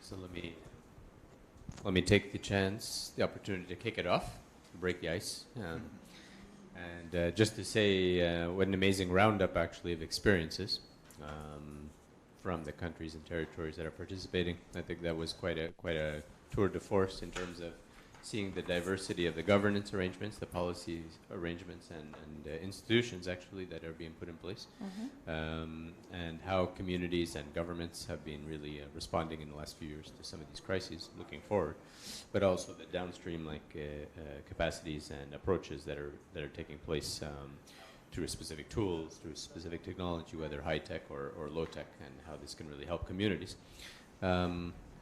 So I just wanted to kick it off with that. I think it's a rich set of experiences and lessons actually for taking forward. Thank you. Thank you, Kishan, for sharing that. We recognize as well that our online participants have been sharing their questions. The first question from Anthony Hossang, it asks, what are we doing to protect our shorelines in the region? I'm not sure if any of the panelists are able to answer that question specifically. Okay. We have a response in the room. Well, first, let me say it is important in order for us to look at our coastal features and the kind of coastal prevention system that we have to put in place. Whenever time we have any kind of systems passing through the region, we tend to have extensive coastal flooding and coastal scoring. So a lot of work we have been doing a lot of work on our side in terms of putting in a lot of coastal revetment to protect to protect our shoreline. We did one of the first project that we did in Jamaica around this kind of coastal protection was just after hurricane, tropical storm Gustav, in terms of the work that we did on the Palisades to move it to be able to withstand up to Cat 3 up to Cat 4 in terms of any kind of coastal impact. And with a lot of the new road project we have implemented within those aspects as well.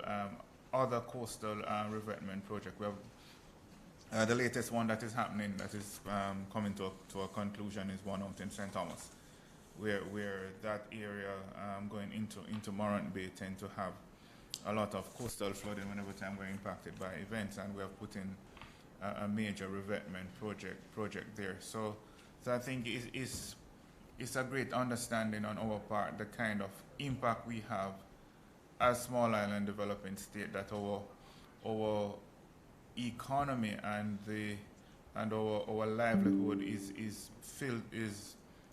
around the coast and outside of the revetment kind of project. I'm sure that the National Environment and Planning Agency has been doing a lot of work as well in terms of coastal zone protection and the kind of work that they have to do, looking at our seagrass bed, looking at our mangroves and all these things that do protect our coastal communities and our coastal infrastructure. So it's not only the hardcore infrastructural work, but also the environmental type protection that has to go in to protect our coastal zones, our coastal infrastructure, and our coastal communities. And a lot of work has been going in on our side. And I'm sure it's similar across SEDEMA participating states in terms of having appreciation for coastal impacts and the kind of coastal protection that we need to do to protect our economies. Thank you so much for that, Mr. Thompson. The second question was shared anonymously, and it says, how are the government and local government initiatives building social capital and leveraging community capital to disaster risk management and response? So to repeat the question, it says, how are the government and local government initiatives building social capital and leveraging community capital to disaster risk management and response?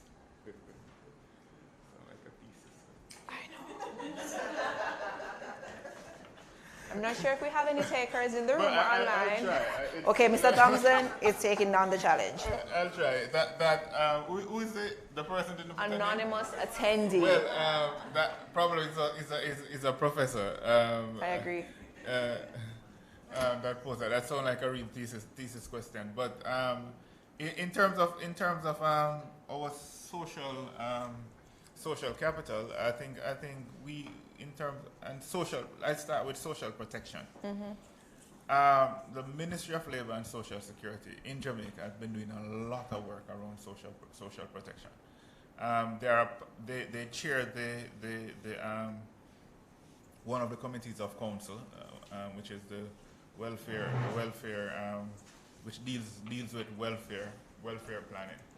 And so extensive work has been happening in terms of social protection.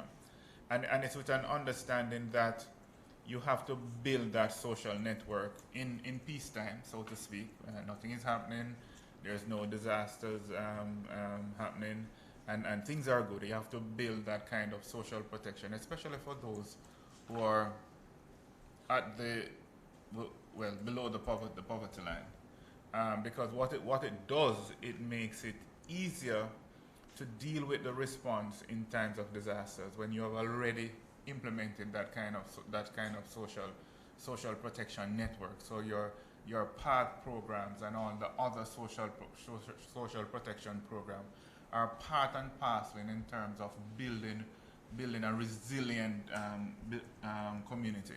So that apparatus is in place, and it makes it essential that from that social protection standpoint and the input of the government in the overall social protection standpoint, and not only government as well, but but that kind of public-private partnership that we talk to, but not only speaking to it, but ensuring that it is operational and it happens. Ensure that we are on sound footing from that kind of social protection around that social protection process, and we have been working extensively with other international partners and our international institutions such as World Bank and all these institutions to ensure that as a country we are building out that social protection apparatus. Because if it is not there, I can guarantee you that whenever time there is an impact, it becomes worse for those persons who are classified as poor people. Ministry of Local Government has been doing extensive work as well around ensuring that we build out the kind of protection for our classified poor, indigent housing, building all these homes that our homeless go into on a daily basis, and there's somewhere for them to stay, not only when there's a disaster, but outside of a disaster as well, that there are 3 meals a day being provided for them, and all these things to ensure that you're given to them in times when there is nothing major happening, and so for them to be comfortable to know that if something major should happen, that they can be protected. And we did extensive work as well during the whole COVID response to ensure that our street people, our homeless persons were taken care of, and there was no major report of any major COVID outbreak in any one of those centers because they were managed effectively by the local authorities. The KCMC did extensive work in terms of the homes that persons were going into on a regular basis and sleeping at night. So we have been doing a lot of work on the social protection side. What was the second part of the thesis question? What's the second part of the thesis question? It said something about the community apparatus. And the second part speaks to leveraging community capital for disaster risk management. Okay, and so response. the community capital, as I said before, in terms of our process and coming out of those 2 legislative requirements that lend itself to how our national structure is set up, national, local, and community. And those coming out of our two legislation, the 1993 legislation. I don't know if I had said 86 to begin with, but the 1993 first legislation in 1993 and the 2015 legislation now give proper credence to the community, and so we don't do anything without the community being involved. The parish councils, local authority, does through the parish disaster coordinator, and we have the parish disaster coordinator from the KCMC sitting in the room, extensive work in terms of building community capacity to assist during disasters. So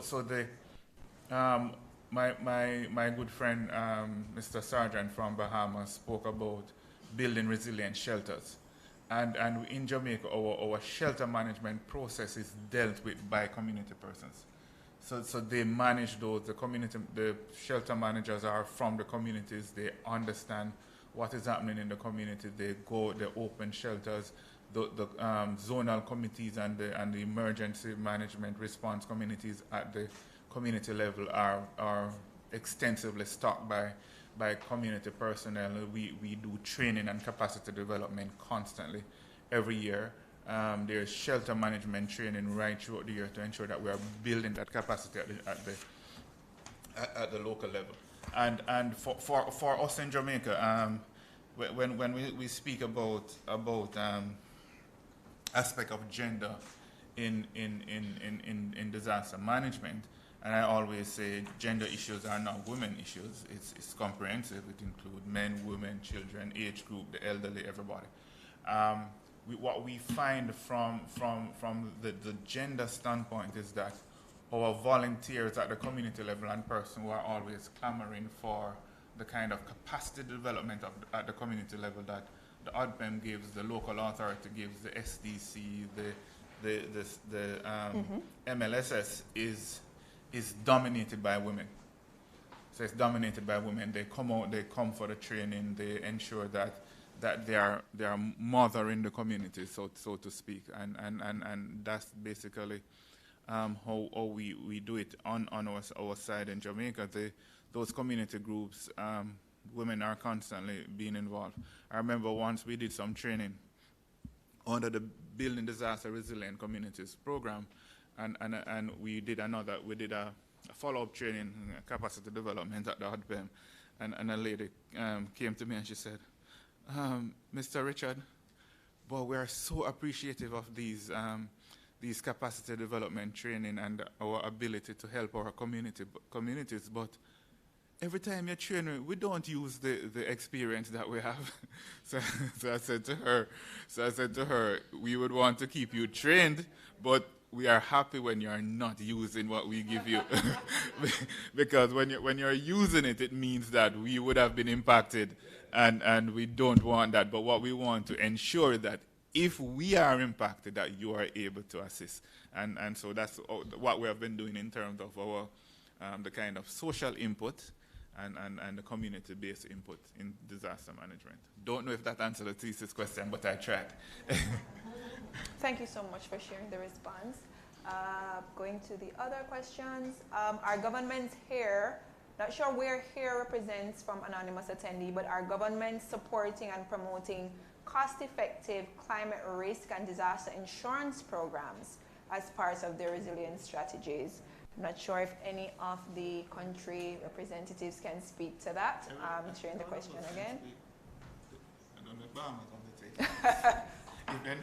Mr. Thompson is recommending that Bahamas. I'm not recommending, but I don't. Take this question. I don't know if they want to take it. I don't want to dominate the proceedings, so I was saying that they probably could speak to something else. Yeah, so sharing the question again, our government supporting and promoting cost-effective climate risk and disaster insurance programs as part of their resilience strategies. We would love to hear from our other representatives from the other countries if you are able to speak. And again, if you would like to, you're free to raise your hand, and then we can allow you so to. I'll allow them to intervene, and Mr. then, Bean, and then I'll speak on our. Your request has been accepted. Mr. Bean has indicated that he'd like to speak. Please go ahead. Turks and Caicos. While I cannot speak on behalf of the agency that is fully responsible, I can say, however, the Turks and Caicos Islands, we are a part of the Caribbean, the CRIF program in terms of the risk insurance. I'll just turn my camera on, sorry. And it is, of course, supported by the Turks and Caicos Islands government. In fact, in the past, we were a beneficiary of the program, and it's, of course, fully supported by the TCIG, Turks and Caicos Islands government. And I know quite recently it was being also explored in terms of the coast program here in the islands, especially as it relates to fisher folk and the others living in the islands. So we are truly in support of such initiatives, because at the end of the day, as we all know, it does bring resilience to our economies. Thank you so much. All right, so I'll add to what Mr. Bean has said in terms of the CRIF and how important it is in terms of insurance. So disaster, what it does, it really transfer the risk from countries to an insurer to do the necessary input after a major disaster, and it is what is classified as a parametric insurance. And I always say to persons that it's not much different from your car insurance. You pay into it every year, but you don't crash every year. but you want to know that if you have an accident, if you have a major accident, you're not paying out of pocket. So you have transferred that risk to the insurance company, and so that's what we have done. So all member states of SEDIMA pay into the CRIF. There is a wind parameter, that's one. There's an earthquake, one for earthquake, which is one of the newest one, and there's also one for flooding in terms of giving you a rainfall intensity. So And beyond that, what CRIF does as well, it provides scholarship grants and programs for member states around disaster management. So that's how it is in terms of the wider government component as it relates to having insurance. What we have been doing as well in Jamaica, trying to advocate for it, is for a lot of these cooperatives and groups to embed it within their operation as well, disaster type insurance. So if you have your agricultural cooperative, those other cooperatives you build into your sector, these kind of insurance. But taking it beyond the aspect of disaster risk transfer, which is insurance, there's also the aspect of disaster risk financing, which goes beyond just insurance itself, is where government has put in place a pool of funding to deal with disasters. What we have done in Jamaica is there is the CRIF and the risk transfer side, and there is the National Disaster Fund. There is a contingency fund. The contingency fund is actually embedded in our constitution. So it gives Parliament the right to determine ever so often what they want the contingency fund to be. So there's a pool of funding there, and then there's a current contingent credit facility, a credit line of that is set up operating through the Ministry of Finance to ensure that the country is on certain economic pillars. So that allows us to pull down on funds if we are impacted. So the overall risk financing mechanism is critical for countries, because it takes the burden off your government when you're combining with all these international partners to have that kind of contingent line of credit to ensure that you can effectively respond to disasters. Also, what it does as well is that at the other tier, it allows for government to have their own pool of funding to deal with disasters that probably has not taken it outside of your economic realm to respond, that allows you to respond. So our National Disaster Fund, which currently stands at about $553 million, allows us to do mitigation intervention and response intervention at the local level. And then you have the contingent credit facility, and you have the other funding streams that allow us to respond to any kind of disaster. So our contingent fund is built within the Constitution, and then there you have a line of credit that is supported through the International Development Bank, and also supported by the World Bank. Perfect. Thank you for both those responses. Going back to the remaining questions. Okay, so the other speaks to leveraging the capability, competence of communities to respond effectively. How are we leveraging that? Our Red Cross, Lion Clubs, Kiwanis, and other clubs and stakeholders in sustainable ways. So repeating that question, how are we leveraging the capabilities, competencies of the communities to respond effectively? Or Red Cross, Lions Clubs, Rotary, Kiwanis, Optimists, and other service clubs and CSOs and stakeholders in a sustainable way. Do we have any takers? What kind of answer are they specific to? The local institutions, yeah. So we know Mr. Thompson alluded to some of this in his previous intervention. So I think he did in fact speak to how the communities can leverage their specific, I would say, what's the word? Their specific strengths and advantages that they possess. So I think this was somehow also answered in the Richard's response. I'm not sure if Mr. Bean, I'm seeing that your microphone is open. Do you have anything to add at this point?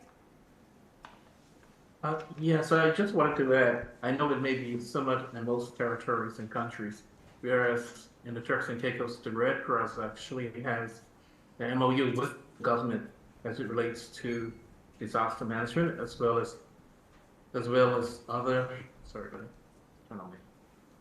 as well as other agencies. But we know quite well the Red Cross, since it's mentioned here.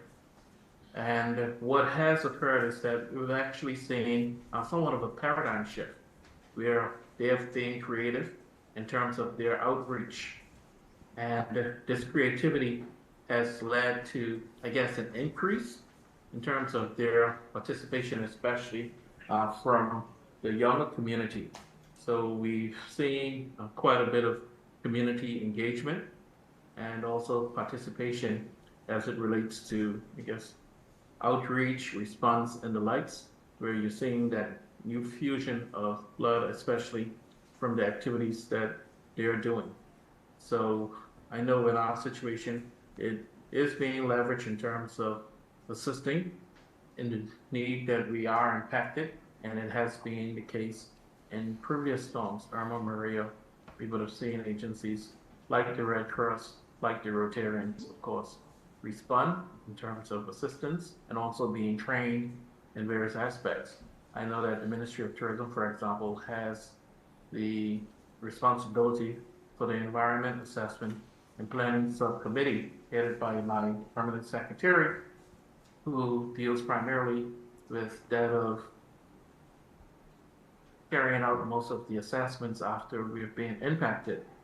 And these groups also partake in this activity. You have quite a bit of them who are trained in terms of assisting with rapid assessments and the likes. So for us, they are playing a key role, especially when there's a challenge with manpower. Okay, thank you so much for sharing. I also see where Mr. Franklin McDonald has raised his hand.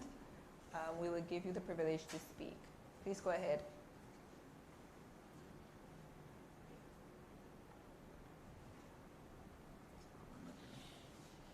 Mr. McDonald, are you able to unmute? Sorry.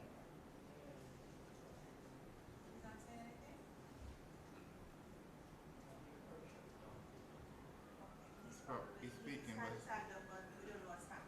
Okay, so unfortunately we will have to bypass the question. Do we have somebody else? Do we have any other questions from any of the panelists that are online or any of the participants online?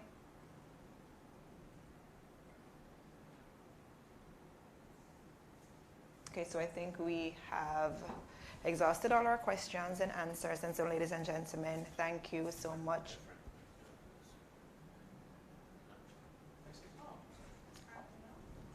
He's open his microphone. Mr. McDonald, are you able to speak? Oh, hello, can you hear me? Yes, we're able to hear you now. Thank you. Okay, I had two quick questions and a quick comment. First, I want to commend the various presenters on the session and, of course, the sponsors of the whole morning session. My questions are, one, what is the role of your diaspora in both resilience building and recovery planning? It wasn't mentioned, but I happen to know in both Bahamas and Jamaica, there's a significant diaspora, and leaving them out of the equation seems to be a mistake we make all across the region. And the second question is, there are lots of valuable lessons to be learned from the neighbors. Some have been alluded to. For instance, the work done in recent in the Dominican Republic and Belize. And I didn't hear any reference made to how recent lessons learned from the near neighbors, such as those, including, by the way, Cuba and Haiti, and the far neighbors who are members of SEDIMA. As far as I know, there are a lot of lessons from a variety of crises, which are yet to be plowed back into the countries that have not yet experienced them directly. That's it. Thank you very much. Thank you, Mr. McDonald. Okay, so Mr. Thompson will take the first question. Good afternoon, Sir Mark. It's always a pleasure hearing from you, and I'm happy that you're doing well. So good afternoon to you. In terms of a diaspora, we in Jamaica has ensured that they are a part of the dialogue, and they are a part of the overall contribution process to our resilience building, and there's a diaspora committee that is managed by the Ministry of Foreign Affairs, and so there's always that intervention and that involvement in terms of the diaspora, I think we had a meeting sometime early last month in terms of looking at what are the wider role of the diaspora in resilience building and how we can leverage what they have to offer to the country. So we have been ensuring that our consulates and missions overseas are involving the diaspora in the overall dialogue and the overall resilience building process. So we have not left them out. We realize that it's an important part of our overall country's landscape and the role that they have to play and the kind of experience that they bring to the table. That is important, and we have to ensure that we constantly involve them in the process. So that is managed by the Ministry of Foreign Affairs, and it includes various members of government to include the ODPEM as part of that committee. Thank you, sir.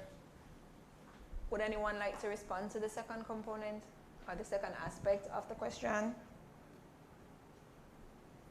I could come in quickly to respond to Mr. McDonald's comment on best practices and lessons learned. Definitely a lot of lessons learned and creative solutions to challenges every time we implement a new assessment. And you used the example of the Dominican Republic and Belize, and definitely we document those very carefully as part of our after-action reviews to guarantee that we're bringing those lessons and best practices in the next crisis and in the next assessment. Thank you so much for sharing. If I may just follow that last comment. My experience, which some in the room may remember, goes back 40 or 50 years in this field, is that documenting is not enough. You need to ensure that the lessons are learned. And I assume sessions like this are meant to bring forward the lessons so that we go beyond documentation and looking at the ways in which we influence how the future plays itself out. So I really would like to hear a little bit more, not just from this UN entity, but the wider UN organization, how it intends to go beyond just climate resilience to resilience, because the two are slightly different.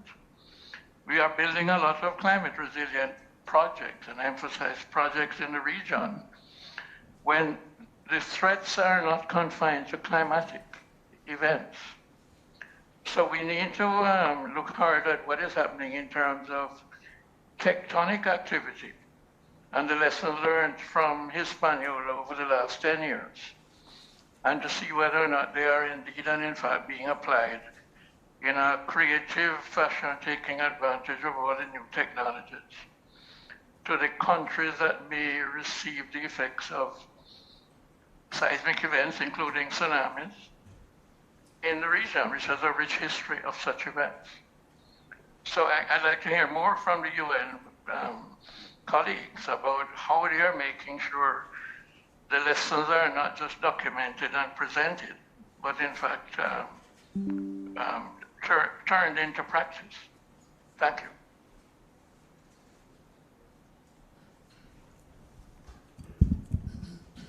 I would be able to say that documentation and information management are critical steps to ensure that those lessons learned are available to individuals and groups beyond assessment teams. And of course, a very valid point on the actual implementation of those lessons learned onto the new assessment and the new crisis and the new situation.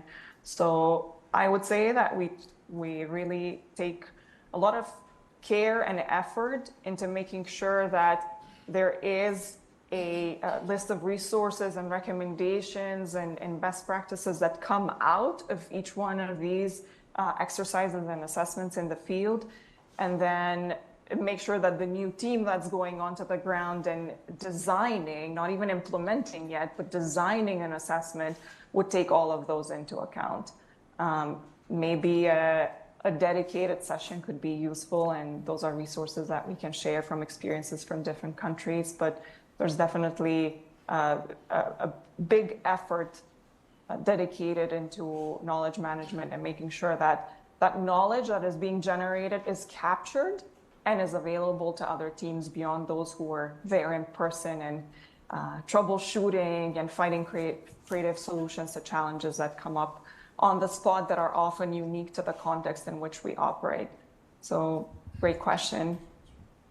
And if I may, one last comment, and to ensure that the private sector becomes a part of the conversation. I do not know how many private sector members are in the room or in the network you have assembled this morning, but it would be interesting to find out.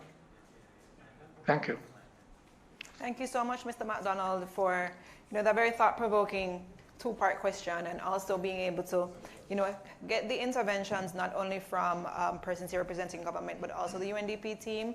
And I think it's also important for us to recognize that this is a conversation in a series of ongoing conversations, and so we hope that we'll be able to create the space to be able to share those lessons and delve a little bit deeper and ensure that, as you mentioned, it doesn't stay as a standalone document, but that it's incorporated into the plans, procedures, strategies as we seek to move forward. So thank you for that intervention.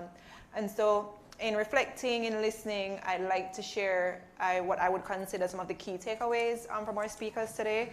May I just intervene one last time? I think Jamaica, fortunately, as an element of the private sector organization of Jamaica, the PSOJ, dedicated, I understand, to looking at resilience for the private sector. And it would be useful to see what they would, how they would react to being approached to join the conversation. I believe Eleanor Jones is the convener of that group at the PSOJ. Okay, thank you for that as well. So as we seek to delve into the key takeaways, we would have initially at the beginning heard from Mr. Kade on UNDP's interventions and the importance of collaboration as we seek to contribute to and ensure that the fight for improved resilience and improved adaptive capacity is taking a very wholehearted approach. Mr. Lundy from the Bahamas also mentioned the pivotal role of governance, as well as the recognition of the importance of readiness and preparedness as we seek to create space for ensuring disaster response and recovery. In the first panel, we delved a little bit more into the existing government mechanisms, and we heard about the varying disaster risk management acts and policy instruments that were already developed and that were actually being developed to support preparedness and response as we seek to be able to act proactively in the face of disaster. And most importantly, in the second panel, we start to delve a little bit more into the initiatives that were being implemented on the ground. And so we heard about the Abaco Shelter Project, the housing, building, and damage assessments being undertaken, and how that tool has helped to support evidence-based decision-making. We heard about the technical assistance centers or TACs, and as also resilience initiatives being implemented through collaborative efforts. And so all these initiatives individually and collectively have showcased how flexibility plays a critical role in being able to respond in the face of disaster, because in all these initiatives we heard about, having to deal with a disaster and then COVID-19 and its impacts also compounding a lot of what was already happening. And so we recognize as well how critical it is to be able to be flexible, to be able to adapt, and then to see how best we move forward. And most importantly, from this last round of question and answers, the importance for ongoing conversations and ensuring that lessons learned are, ongoing, and that we're engaging all stakeholders in the process, because it's not only for UN organizations or government entities, but as Mr. McDonald mentioned, the need for engaging our CSOs, our private sector organizations, and seeing what role they have to play in the process. And so, from my own assessment, I think what today's event has showcased is that we must recognize the need for meticulous planning for a resilient future, as it is important in being able to protect our lives, our properties, and our livelihoods. When we think about sustainable development, when we think about fostering a society that can adapt to and thrive despite the challenges posed by disasters, we recognize the importance of these conversations and of the initiatives being implemented. And so this sort of proactive approach, through the implementation of these initiatives, not only mitigates risks, but also builds a foundation for long-term resilience and prosperity. And so by investing in resilience today, we are safeguarding our future, and of course empowering communities to be able to face uncertainties with confidence and with strength. And as such, planning involves not only structural improvements and policy frameworks, but also education, community empowerment, innovation, and of course awareness.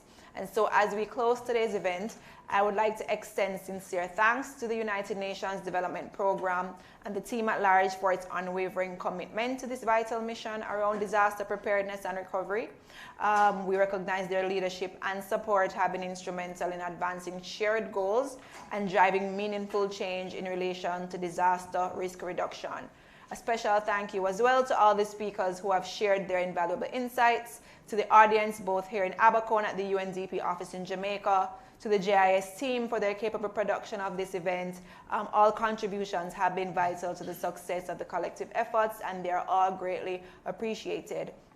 And of course, in an effort to be inclusive and cater to all our audiences, I'd like to highlight that versions of today's knowledge exchange will be shared with subtitles for our attendees or potential audience members who are not able to hear clearly. And so this will be provided with captions, and this will be shared a week from today's event. And so as we approach the hurricane season, it would be remiss of me to not remind us and to share a few essential tips as we go about our preparations. It's important that we ensure that we create emergency plans, that we're securing our homes and offices to make sure that all vulnerabilities are being addressed, that we of course stay informed, we are aware of evacuation routes, we're protecting our important documents, and most importantly, communicating these plans and ideas with our families, friends, and neighbors, as by sharing these steps, we can seek to ensure safety and resilience through the hurricane season. And so, ladies and gentlemen, partners, allies, friends, on behalf of the UNDP, I extend our heartfelt thanks to everyone for participating today. Your engagements, as was said before, are invaluable, and I'd like to reiterate that we need to be working closely together as we seek to create a more resilient future. My name is Jhannel Tomlinson-Evans, and it has been an absolute pleasure to be your host today. Together, let us continue to build stronger, safer, and more prepared communities. Thank you, and stay safe.